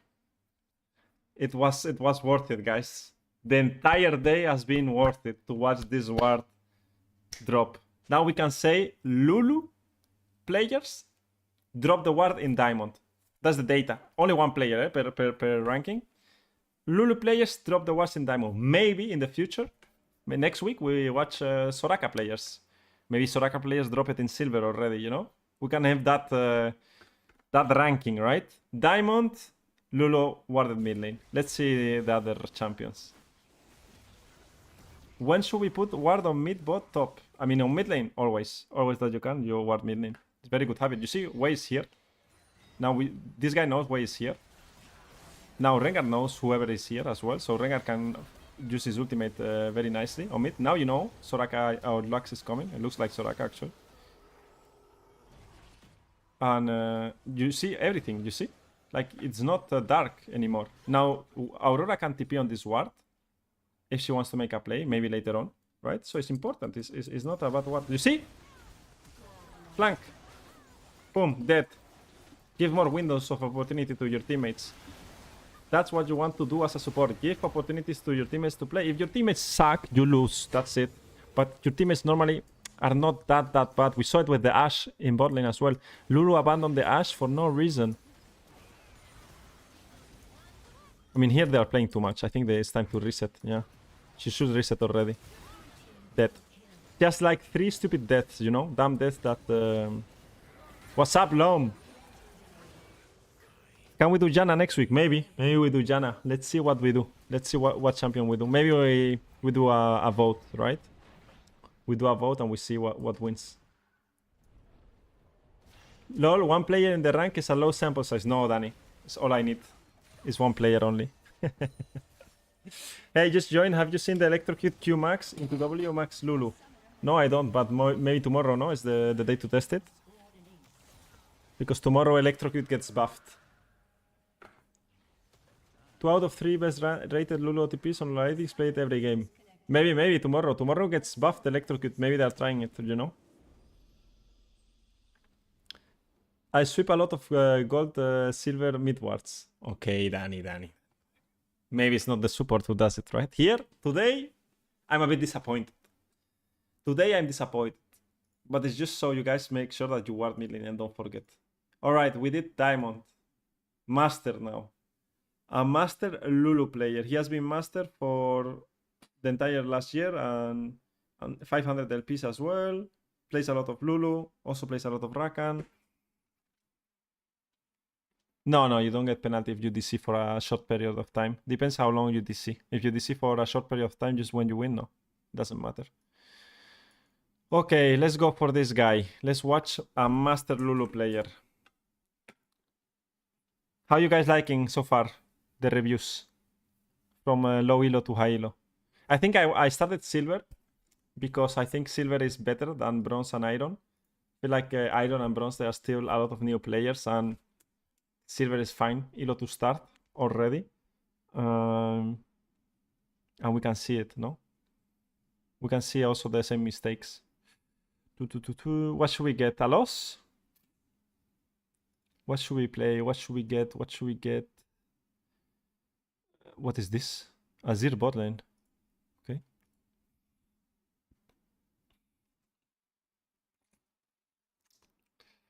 What should we look for? This one is a long one. This one, this one, this one. We have not much options, no? I want to see this one, by the way. I'm curious about a Draven Lulu lane with a farming jungler, with Zeri Brown and Pantheon. We can look this one. It's a master game. You're waiting for the challenge and a master. Okay. Here we go. Let's go for this one. This is my elo, no? Actually. Yeah. I can flame the guys in my lobbies. That's what I was waiting for as well. Okay, so this is going to be more in depth as well.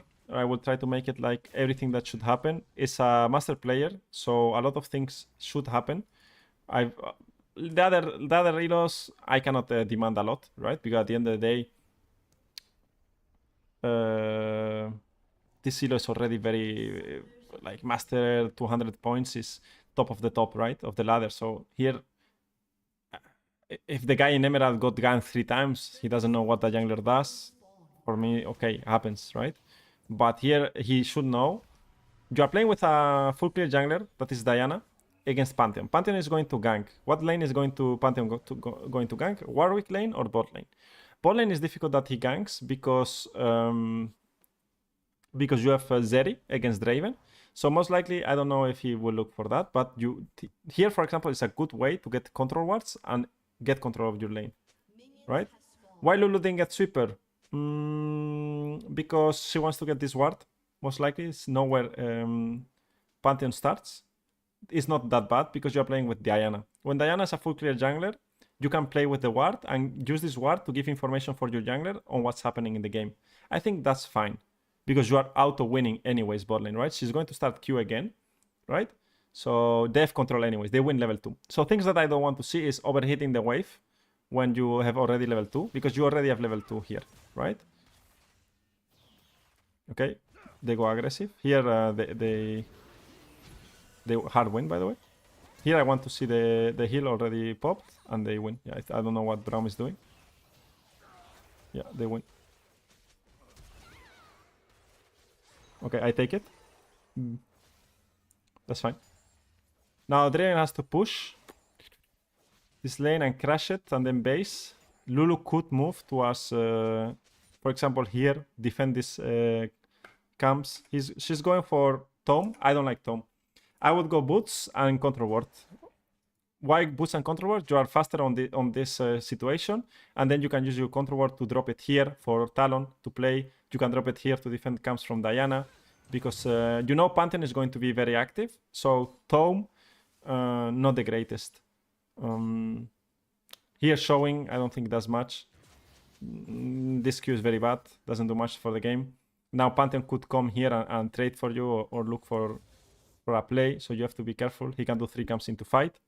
So, in my opinion, it's better to do boost and ping ward to get more vision. This is good, really good ward from Talon. Really good sweep from Braum as well. Now the problem is this. Braum and Talon and Pantheon could invade and you don't have vision here, right? So that's something that's scary that maybe like you have to be careful with Diana. But yeah. Okay. Now they're going to freeze. Okay, so here comes a bit of a tricky thing, is that Diana might want to control the bot grab, and she has no prio bot, because bot lane is like slow pushing now. So Diana could create a bad fight right now in bot lane. And now Lulu, instead of playing here, she should try to play this way up, or try to play this way to play with Diana, right? But she has no sums, so I will play behind her, and this is going to be risky. I don't like this ward from Diana. She should place it here. And I don't think at all you want to be here. I mean, you could place it on base, it's not bad, because it gives vision for your bot lane for the crash. So it's actually not the worst ward that Diana can give. I think it's so good. But the problem is that Pantheon could come from behind, and that's a bit risky for bot lane. But if Pantheon is full clearing and Diana is full clearing, I'm happy. And this is a good position for the bot, for blue side bot lane.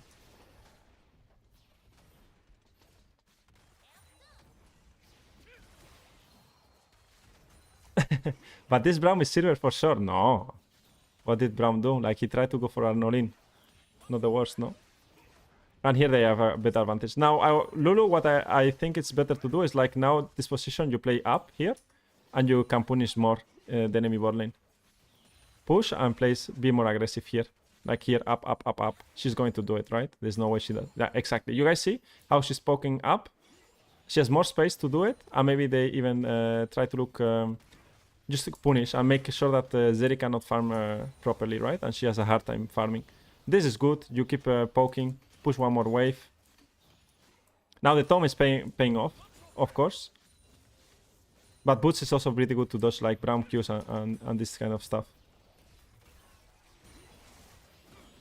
Ooh, they are suffering, eh? They need Pantheon right now. Okay. Diana is still staying. What I'm thinking with Lulu is that I don't have mana. I want to base, right? You want to kind of base now and let Draven play. So Draven has good vision. And... well, Diana's here. But I don't like it, right? The Lulu is too low. The Lulu is too low. So you have to look to base in fog, so they don't see you base, and let the Draven play a bit longer, right? Like, for example, here already, after this Q, go into this bush and base. And then Draven is full HP, full mana, and he can play 1v2 while you are basing. And how much gold do you have? You have 700 gold. So here you can get boots, pink ward, and mana regen, right? Because here you are kind of useless, and you're not doing much. And Draven is full HP, full mana. He's not getting engaged on Braum and Zeri, plus he has double sums. So here Zeri, Lulu is wasting time, right? Lulu is wasting time, not doing much here. And she could already be opening bot lane, get the vision here, and keep playing, and keep bullying. Get one more plating, and then help Diana on this play. That's the... but she played good, like trying to poke from this side, diving Braum complicated, and here they end up dying, right? Both of them, and losing flash and cleanse. So I'm not that happy with Diana. I don't think she should force the Gromp there if the support is not able to play it at all. Plus they have better skirmish, right? They have Braum and Pantheon, so they have better skirmish. All in with Zeri level 1 into Draven Lulu. Yeah. That's not the smartest thing to do.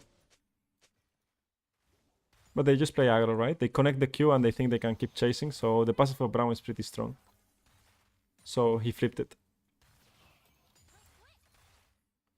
Now she goes for CDR boots. It's okay. I think CDR boots is fine.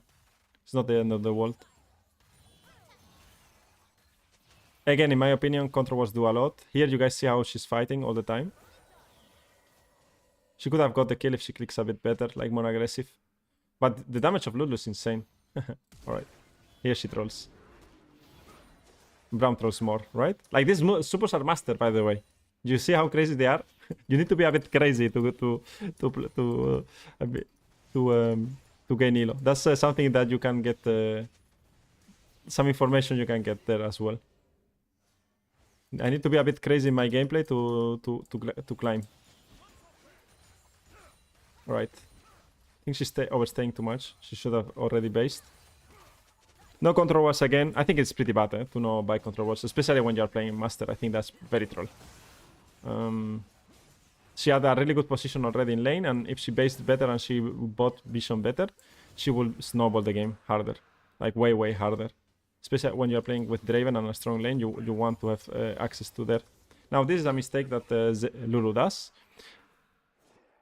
You don't want to contest this. You want to contest this bush and get rid of this vision, but once the wave crashes, so you bring your AD carry along. Now, Zeri and Braum are jobless, right? They have no job in bot lane at all because how the wave state is right now, like they're not doing anything. So they're just going to stay on top of their ping, right? Look at this.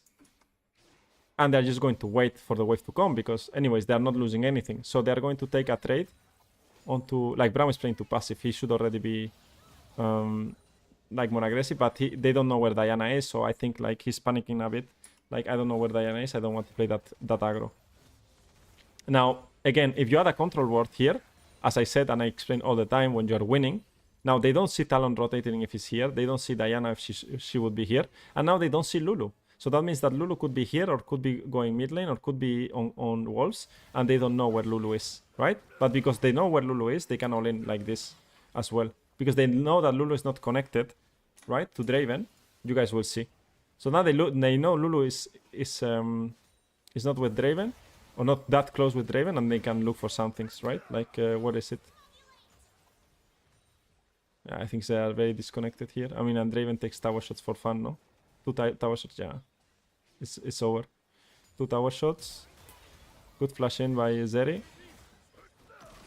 And this guy has no summoners from last time. Yeah. And they would not see also like Diana going in. Zeri dies. So, okay laning phase, but not able to snowball against Zeri Braum with Draven Lulu being ahead. I mean, you are 20 CS ahead. Is a bad. It's bad, right? You should be able to put more pressure and dictate the game. You got to play things, not bad at all, but it could be way better, and that's what you have to aim for. When you're master and you want to go for grandmaster, you have to play like way better with your advantage. Like Draven is too greedy. And your top lane is losing, right? I don't think Lulu should roam at all. Maybe here she could look to play void grabs and play mid lane first, but maybe here she could do it. But she will just keep playing bot, and they can play for platings. Now Braum, the problem is that now Braum should be moving towards void grabs. There it is. So Diana cannot be here, right? And they have to dive. But if you dive, you need to dive here. But Braum is not seen, you see, all the time. Braum, we don't know where Braum is, so they are scared to dive initially. Now when they see Braum, they are going to dive, but it's too late. Plus she cleared the entire wave already, right? So they should have been more decisive. But if they try to dive, then Braum could appear and it can be a disaster. So now it's a disaster anyways, because they don't dive Zeri. And they end up dying here because Lulu was not there, right? So this is the decision you have to make while playing Lulu or playing support is, should I go and help in void grabs? Or should I play bot lane? I mean, Zeri should never die here. She dies. Instead of dropping this wave, she decides to die. Zeri could have gone mid lane, push one wave mid lane and go back bot lane, right? Maybe you lose tower, but you still get 6 void grabs. So bad play from weak side from her. Now she has a ping ward. They play for tower. I don't think they get it.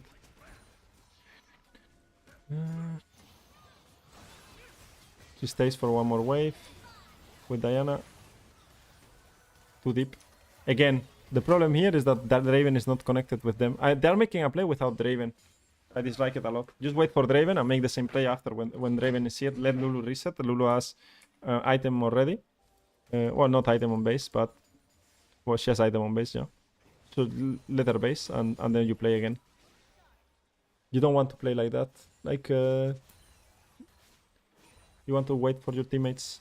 Especially when Draven is such an important part of the skirmishes. But again, this time they stayed a lot in bot lane. You see, they don't move that much. They don't have really good lanes to move to. I mean, Diana Lulu is not great moving, and Draven is a strong laner, so you want to keep playing with Draven in lane, and keep abusing all you can. I don't think they did a good job on abusing. They are pushing their lead, but yeah. She's not using her control ward. She doesn't know where to use the control wards in laning phase. Now they are going to do Dragon. Bad vision setup for Dragon as well. Let's see how they fight it. She's in an awkward spot. Yeah. Oh, Warwick. Do they win this? Or Warwick wins? What a champion, Warwick, though. Well, Warwick 1v9. Good rotation from enemy top laner. Poor vision setup for the Dragon, or in general. The vision setup is not great.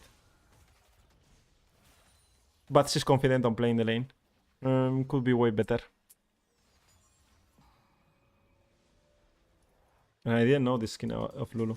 Let's see how she plays the mid game now.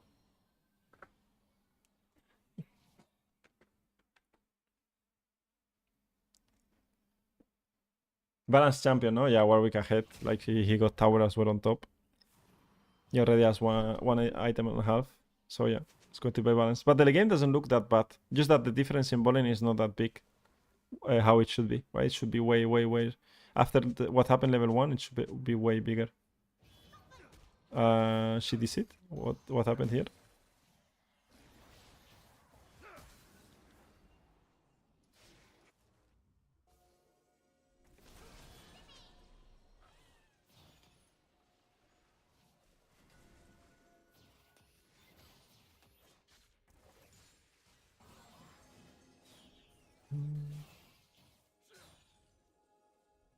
Okay, this Braum sweeps that. Here I will hover the Draven a bit more. Don't let Braum do what he's doing. Braum is trolling very hard. He cannot pass here, by the way. Like he's trolling. You need to be with Draven. Yeah, I think she was a bit too far up with on top lane. I think in top lane she's not doing anything. This is good. I mean, Draven Warwick trolled. And they have access to the... They play mid wave first. Yeah, and then you go Herald. It's okay. Good. Decent ward as well. These wards were good. And now they get Herald for free. And they're in a fine situation. I mean, they're looking strong. They're ahead in the game. Let's see. They end up losing this game, which is weird.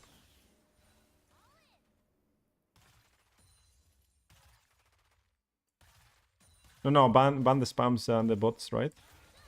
You guys see that she's not showing on mid lane? I mean, I don't think it is that a bad idea of showing mid lane, but she's not showing all the time. Braum goes there to secure the prio, but she just got vision around mid. Lets Draven play alone. Now he's going to go towards bot lane, drop some vision for Talon, and that's not that bad, right? And you see already the vision that she established. Now, obviously, Braum is playing the game, so he is going to sweep the vision. It's going to be a bit annoying hitting the Q on Braum, and just making... I keep guessing the enemies what is happening, right? Not showing all the time in very obvious spots.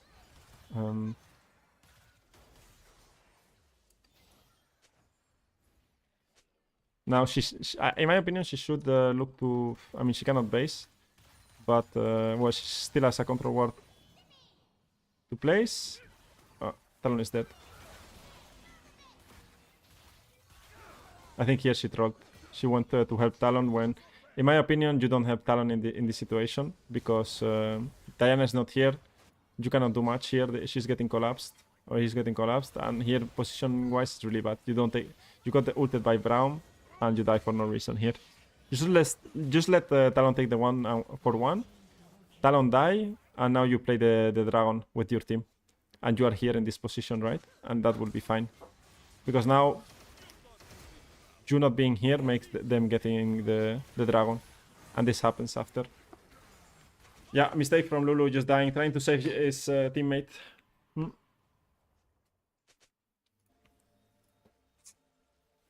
And they get the first Dragon, no? Yeah. She should ward around here for Atakan. Let's see what vision setup Not good positioning, no? Against Velkov. That's why you have to be careful with this bush. Get the roses, guys. Get the roses. Alright. Zeri now with 2 items. Drain with 2 items. Remember, guys, they end up losing this game. How much long? Or they still have some gaming to do.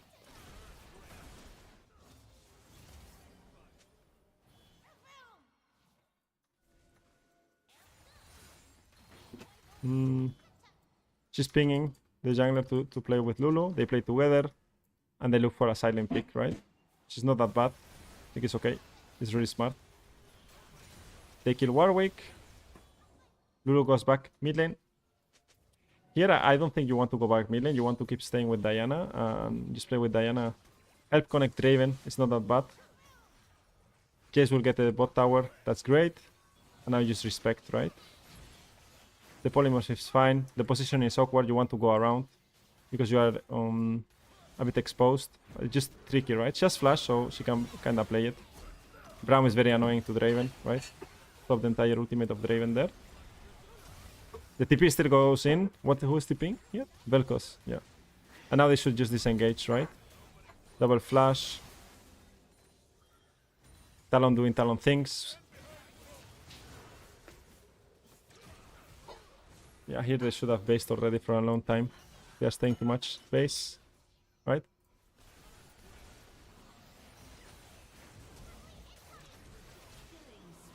This is the thing in solo queue. You have to cancel your base sometimes to play, to keep to throw a W, right? So you have to judge if you have to base or you have to play. It's a bit annoying sometimes. But they are in a very good spot and they end up losing this game, so I'm curious what happens. The pick in side lane was super good. That's how you win a lot of games, picking people off in side lane. She's going to drop some vision probably for Jace here. You see, first time we see actually someone dropping deep vision. This we didn't see before. Right, and now Jace can play for the tower without any problem, and he has vision control, right? So he knows what's happening. So very good vision. First time we see it in today, sadly, but well, it's kind of what you have to do as a support. Good positioning as well from Lulu. You guys see where she's positioned? She's behind the wall and just buffing. She's not in front or doing anything, and here she's too far up and gets ulted by Velkov. But it was good before. Here it was really good. Polym was Braum, not the worst, because Braum wants to tag people and he couldn't tag Draven. And here she goes too far up. She goes too far up here. And this is what you have to pay a lot attention with Lulu later on. Like here, you don't need to be this far up to go for Braum, right? You want to keep going with Draven and make sure that you are able to buff Draven here. She can still redemption Draven. And they get the kills. Well, yeah. They try to do Nash. Warwick comes, kills Talon, kills Diana. No, Diana is still alive. The next... oh, they got dragon. 2 dragons, the enemy team. Jace dies. Happens from time to time. You just have to wait for your team to regroup and play.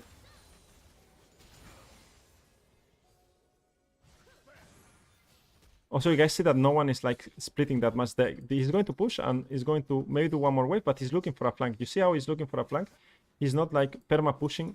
He's not pushing this wave at all, and he's just looking for flanks. Like when we were watching Gold, Platinum, Elo, like everyone was pushing all the time. Of course, here they find him, and they're going to punish him. But that's kind of what Talon looks for, right? Because he makes sure that the enemy team is forced to troll position, and then you can look for opportunities. The problem that here they did without Jace being involved, and enemy team was 5, right? So enemy team was 5, and they were 4. So it's a bit unfortunate, and they end up losing, right? Because Jace trolled here, and Talon got caught. Now they're going to do Nash, and that's how the enemy team comes back into the game, right? Also, like Zeri 3 items.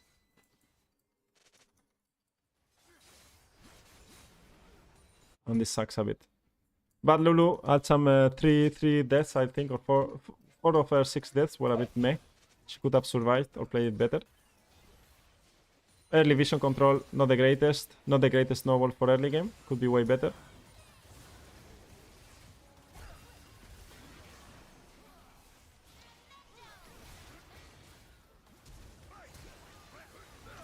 Alright, let's see this team fight here.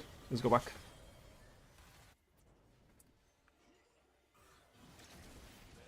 Let's look at Lulu.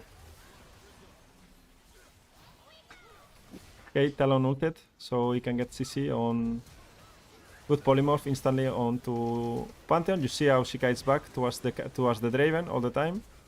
Now I try to flash the ultimate to stop the ultimate of Warwick. Was a nice try. Was a nice try. I think good, no? Ulted Talon. Maybe she could hold the Talon ultimate for the Brown knockup. I think it's not that high value. But overall, like good polymorph onto Pantheon when he jumps in. And yeah, I mean here Warwick didn't die. Nice jump. They end here? No. But they get Dragon and then the next team fight. We can see the next team fight, the last team fight.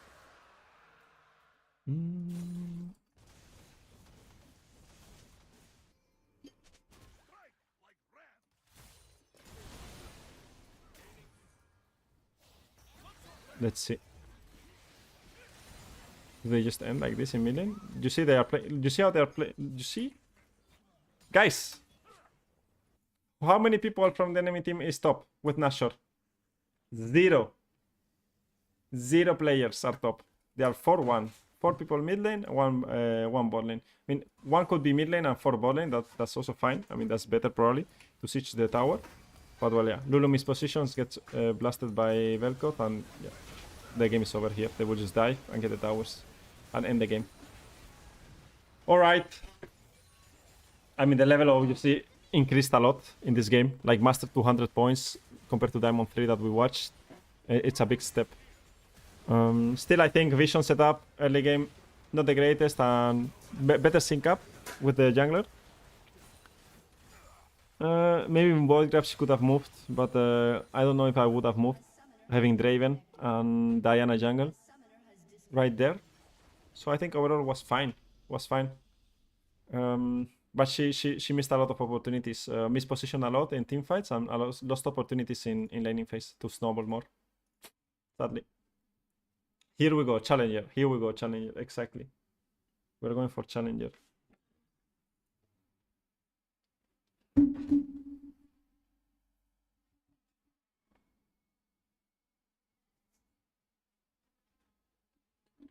Let's go for Challenger, guys. The last one for today. Let's see what matchup we look at. A guy that doesn't buy pink wards at all.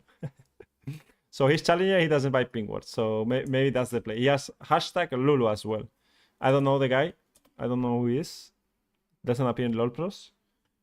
But we can check him out. We can check him out. Let's see. Well, here we of course I know some names already. So let's see what matchup should we look at. Should we look at Yasuo Rel matchup with Jinx? Hi, I'm a Rel and Lulu main. I've watched your Rel video the other day and I have to say it helped me so much. I actually got so much better with her. I'm doing lots of research. Thank you. Thank you. I'm happy that it helps. Cuyo Karin. I'm happy to hear that. That's why I made the guides, so you guys can get good information. Maybe this one can be good. This one might look good, right? It's like Yasuo Rel. Some of you guys struggle against Yasuo sometimes. So it could be a good way, no? A good one to end up with this one. What do you think? I think it's a good one. Yeah, this guy is doing, this guy is smurfing. Or against Misfortune Nautilus. Misfortune Nautilus with Erral can be good as well. He goes, he doesn't go sweeper level 1, for example, this one. He doesn't go sweeper level 1, this one. Gets a pink ward here. We could finish out on this one. Which one you guys want? Nautilus, Rel Yasuo, or MF Nautilus?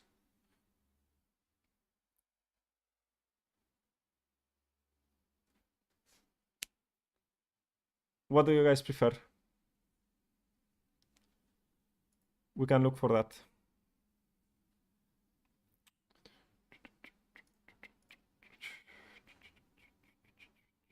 No, I decide. I think the Yasuo one, I'm curious about how they play. It's a stomp, no? In bot lane.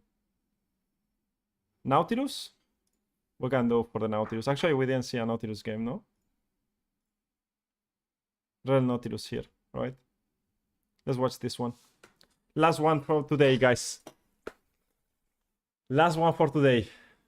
Yasuo, I want to learn how to play against Team Bot. Well, another time then. Let's go for Nautilus Misfortune. This matchup is also not that easy, but it's with RL, right? RL pretty strong early game, so we are going to see how that goes. All right, let's see how they play. I'm curious as well, by the way, because Challenger is for me it's nice to learn as well. So let's see if we can learn a couple of things. So how I will play this matchup is, I mean, obviously, in my opinion, Q start, you bully them early on, you're stronger. Watch mid push, because knows that is going to be controlled. In my opinion, Nautilus should have sweeper, so he has sweeper as well. So warding mid push. Can be fine. She checks, they're starting on red. They were behind. And the enemy Cartus is starting on your red. What I will do here is I would go for Cartus on golems here. Or ward the golems. But they have no wards, so it's a bit sad. I think this ward doesn't do much, right? For that. But well. Let's see the laning phase.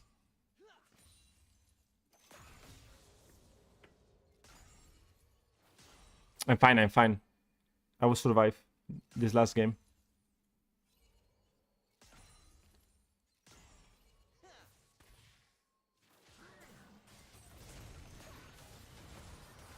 Right. I think it's enemy going to try to dive and it's not going to be successful, no? That's the game. Right, enemy try to dive after 3 waves, after 3 camps.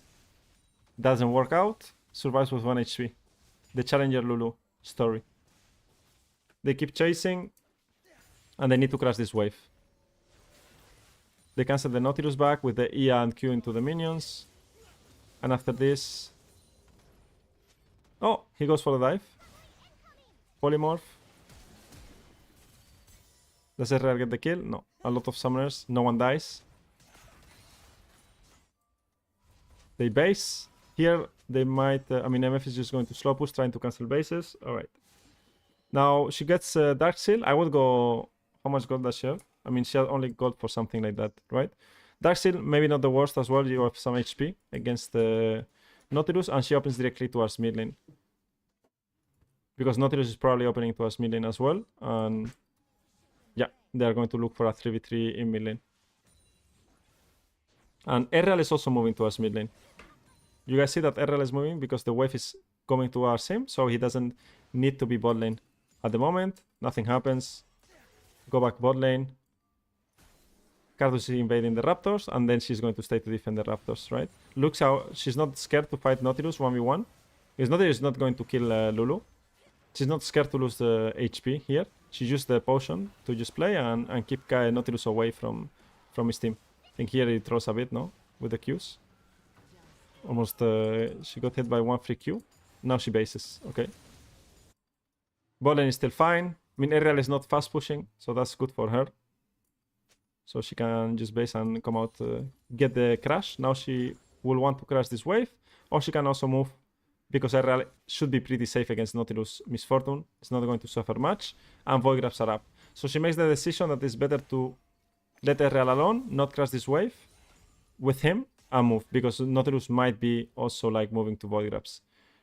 Now from here, what I think is, this wave, if Ari can get it alone, is fine. If not, she can help, and then she can always move towards bot lane with Ari or towards Void Grabs, right? But enemy team is just going to do Dragon, and she just goes back bot lane. Here, in my opinion, I don't know if I tax the wave, but like taxing the wave is so good because you're level 3. So I think I don't know.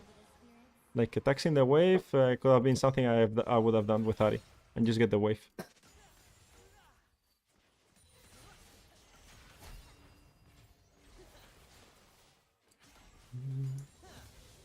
They know Cartus is topside, so they are not that scared of enemy jungler.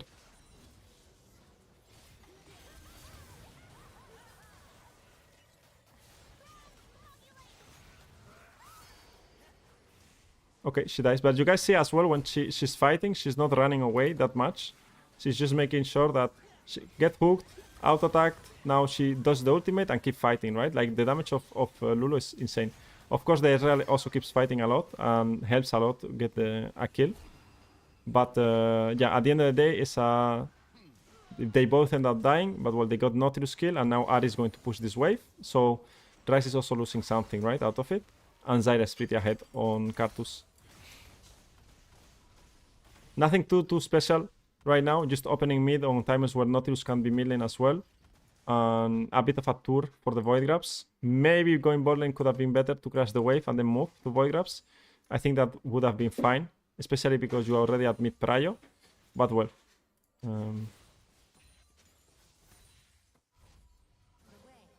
You see, Nautilus is mid lane. She pushed the wave first and then they can move. They ward in the river.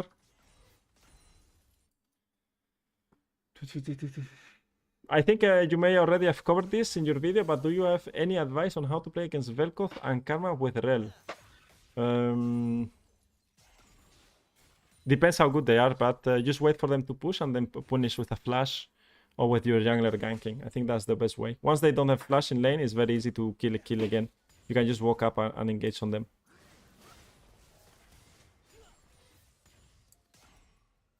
I would not go AP, in my opinion. I will go more, what's called HP against Nautilus MF, for sure. But he goes for the Tom situation, or Tom 1. Like here in these situations, I'm more tanky, so I can survive longer if needed.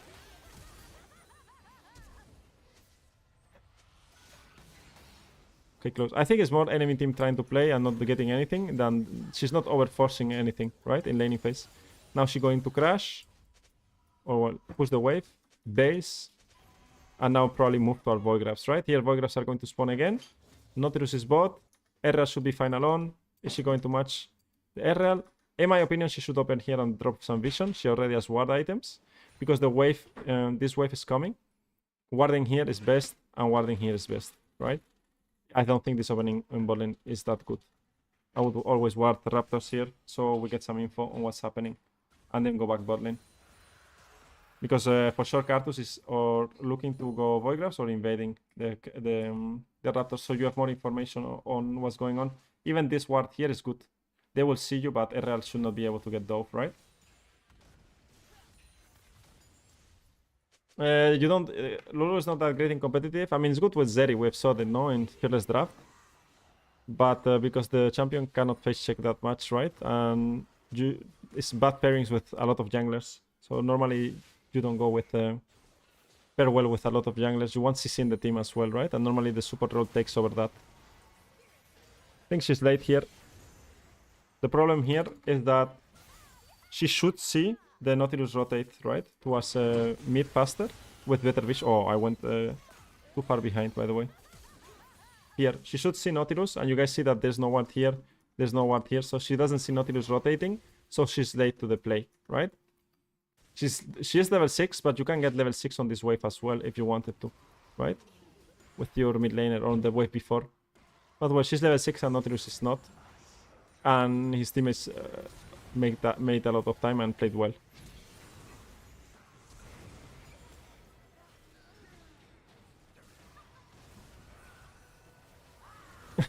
You see how it's in the middle of the fight? Goes in, goes out.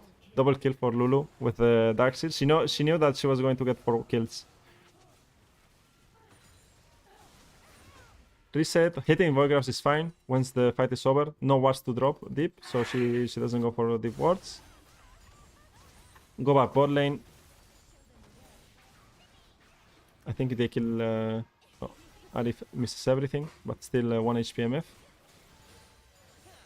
Let's see, pushing and go with the jungler or keep hitting the tower.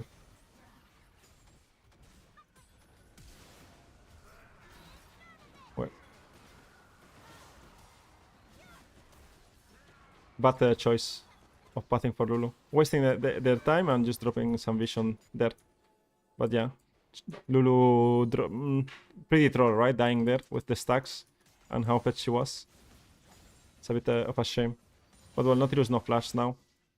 Again, she opens too much towards bot lane. I would like to open a bit through the jungle and get some vision maybe on the red buff or what's happening. Because... or maybe here, right? I don't think Erral needs Lulu right now. At all. I think if Nautilus makes more pressure around the map, instead of playing together in bot lane, I think they can get more results. Maybe they are confident that they can win 2v2 with the combo of Misfortune. But I don't think Misfortune can get punished 1v2, and I don't think RL can be punished 2v1 as well, so well. Yeah, maybe Nautilus is confident about this, that they can make plays here. I don't like the vision at all from the Lulu. I think the Lulu needs to do a bit more effort on warding around mid lane before going back bot lane. Or just, yeah, they got punished more than once here. I'm curious how it goes after, like what's going to happen in mid game. They lost tower. Not good, not good. Like this opening is better, sweep and drop more vision, connect with your jungler. I mean, Zyra wants to full clear, right? But and farm a lot. But you don't want to look for a lot of fights without your jungler being there, right? In bot lane. 2v2s, I don't think you get anything out of it. Especially with RL. RL Lulu is not the greatest combo later on at level 6. Okay, this is pretty grief. This is what they do a lot. It's like trapping, you guys see? Use this ping ward to trap. The enemy team doesn't see anything, and they think that you are on dragon, so this guy is going to face check. Which is really bad because it's not connecting with Cartus. Cartus is not here. They are not ready. So I think Nautilus here played really bad. What he should have done is just go all the way around, play together with them, and let Misfortune alone, or just be more patient, right? Or cross map and get some vision there. That was pretty bad from Nautilus. Any team forcing 2v4, trying to make a pick and yeah, react. This Lulu reacts more than playing, I feel like. So she's very patient and she reacts more on enemy mistakes than him going for some plays. Everything that happened this game is like more reacting. Like enemy team is trying to make a play, she just makes sure that covers well the teammate and be fast at reacting.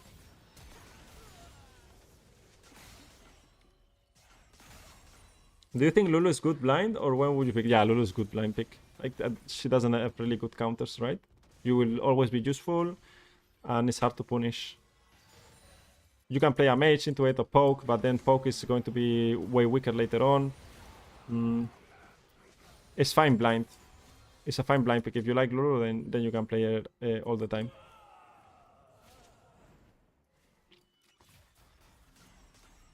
So ward here already. Some wards for the future Herald. Playing mid wave.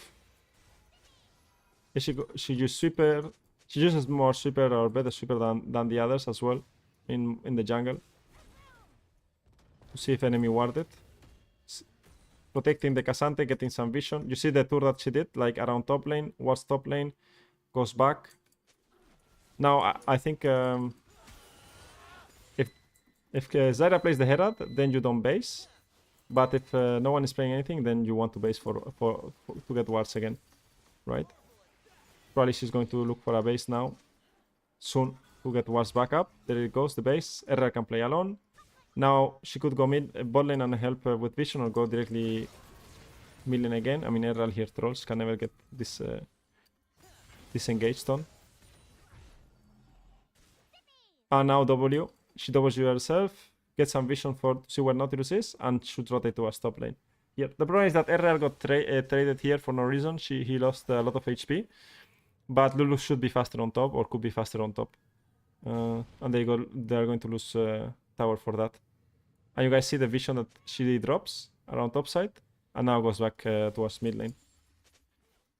Reset again because she has no wards.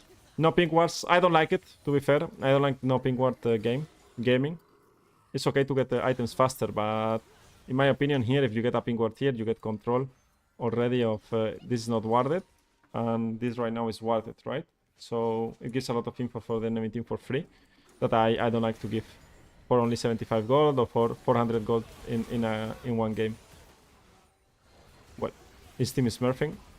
She's not even in this fight. She's yeah, the ward behind is really good into Riven, as we said on the warding guide.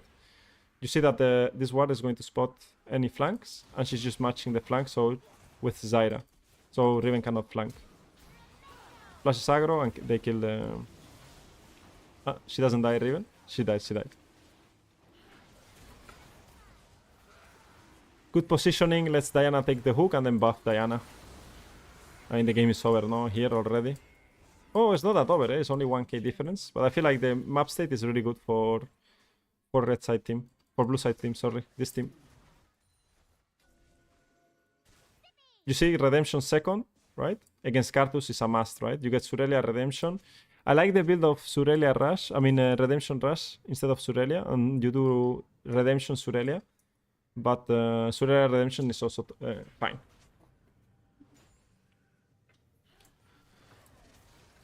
Warding over the wall. This ward is really good for to see if enemy team is doing Atakan. Ping ward from Nautilus is good. And they need to wait for this guy to connect to contest together. Right, Erreal trolled here. I think he went too fast. This pretty bad for them.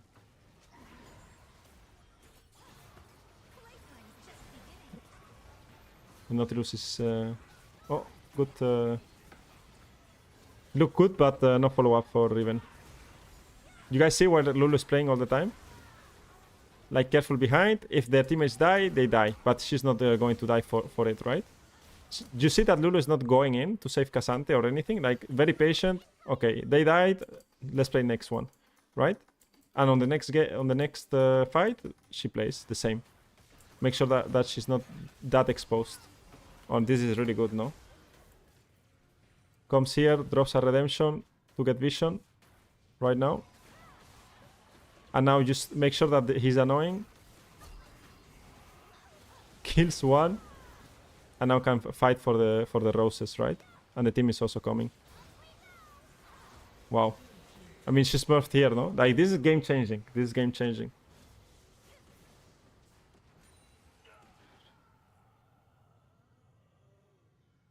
When should we take Demolish to tanky supports or peel supports? You should take Demolish when you are going to use Demolish often in the game, right? Like when you are playing, for example, with Ziggs, you can take Demolish. When you are playing with Kaelin, you can take Demolish. When, for example, you are playing with split pushers and you know that you are going to finish here, kill enemy top, and then you can get the tower, then you can get Demolish as well, right?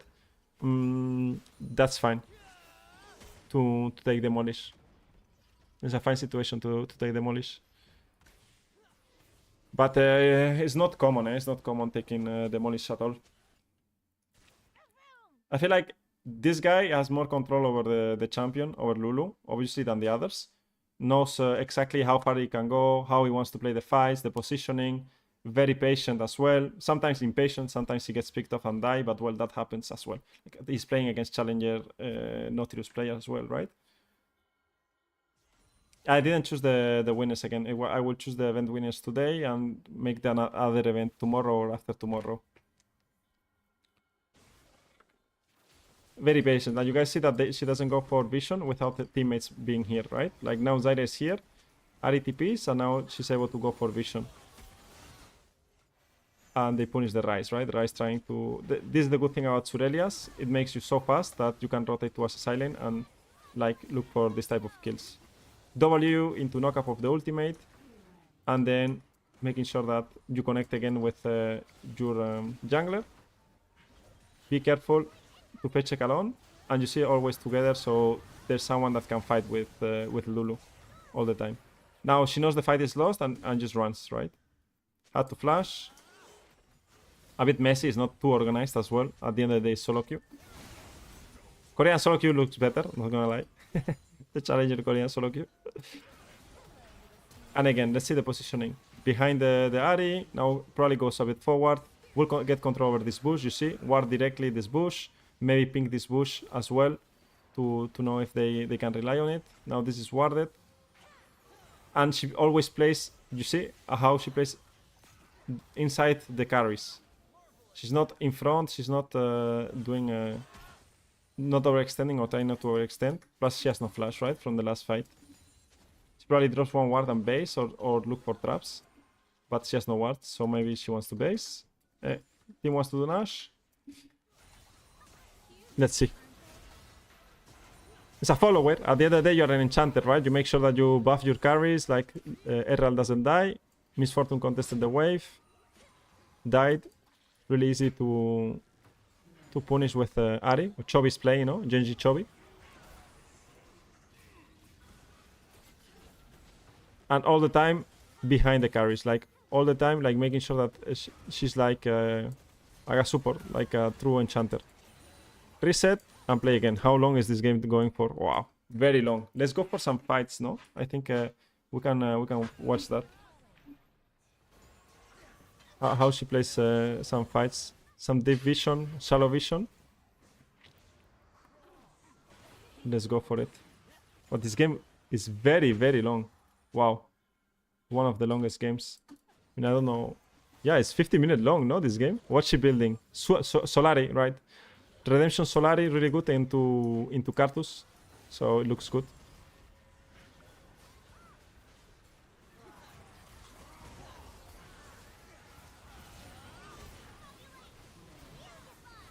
When she feels confident that enemy team cannot kill, she moves forward. Right? You see that she's in a winning position, so you keep chasing because nothing bad can happen, really, right? So you are able to polymorph. Like that's what you guys asked me before. And that's the answer, right? When you are on a good position and you are chasing for kills, then you can just play more aggressive, right? They're going for Dragon. I've not seen mid wards yet. Probably we will see one soon. But I would like to see a mid ward. If not, disappointed. Riven tries to flank. You see, no one is playing on mid lane or top lane. Now they have to defend. Ryze is very annoying at that, like split pushing all the time. They base together. They get chased. Again, they die. He's going to run away now. Knows that is kind of lost. The polymorph is good into Ryze. Chasing Ryze. Kills Ryze. Knows a lot. Knows the limit of the champion really well, right? What she can do and how much damage she can pull off there. I don't know if I would have killed the Ryze there. Eh? W over the wall and go for the kill. Maybe, but it was close.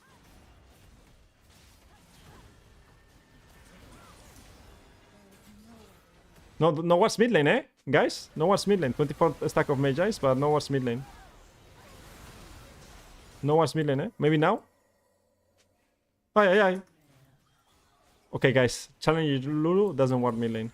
She wards or no? She doesn't drop the ward, eh? Mid lane? Insane. Ah, well, there's a ward here now. Is this her wards? Yeah. It's here. Instead of a bit up. I think that's a bit troll, right? I think you always want it around here. Alright, let's finish this game, guys. Let's finish this game. What happens? They do Nashor, enemy team does Nashor. How they do Nashor? Also, this is the same story than the game that we were watching. I don't remember, Platinum or maybe Gold, where you don't really have like a good carry, right? To buff as Lulu. So that's a problem. Yeah, it's Challenger. You have it on the bottom left. You can see it's Challenger Lulu. Also, TPing late to the fight. If you are siding and you TP, you are always late in late game to the fight. So now Cassante was not there from the start, so they end up losing position and they end up dying. But you guys see that she's very fast at abandoning the fights when they are lost, right? So she doesn't give free kills. Now she died, but well, it happens. TP bot because they cannot contest. It drags.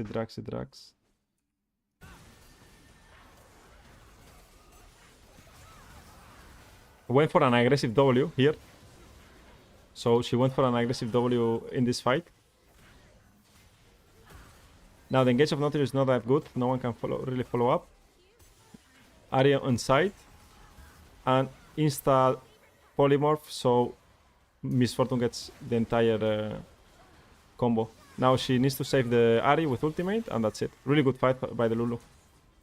Really good fight by the Lulu there. Ryze escapes 1 HP, sad. And they should be able to get the 2 inhibitors here. They don't end, by the way. Again, look at this. It's all about fights, this game. It's all about fights. You guys see where she is and where the team is all the time? So she's able to always give abilities, right? We have seen so many replays where the Lulu is inside with the team or here, too close to the fight, right? Because if Riven flash and combos, like, she doesn't get hit. So now she's able to buff or W, polymorph, right? Ulti. She can do so many things, right? While fighting. And that's super important for you guys to understand that you don't want to be the one getting CC'd, and if you get CC'd, the rest of your team doesn't get CC'd, right? And it's only you, and then your team can help you. But you need to be alive and be ready to buff your team. That's the... Oh, what a play. Okay, nice try.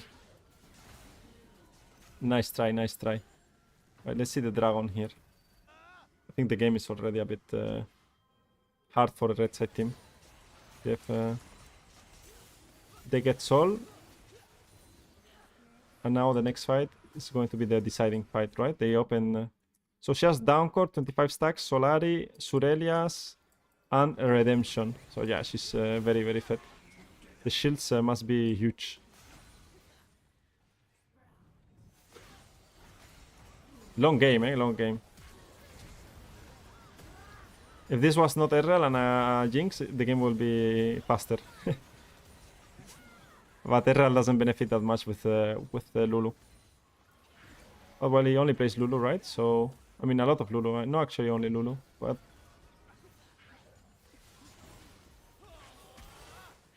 Cassante and Ari died. Cartus only died. And here, they have a lot of poke with Zyra and Ezreal. You guys see?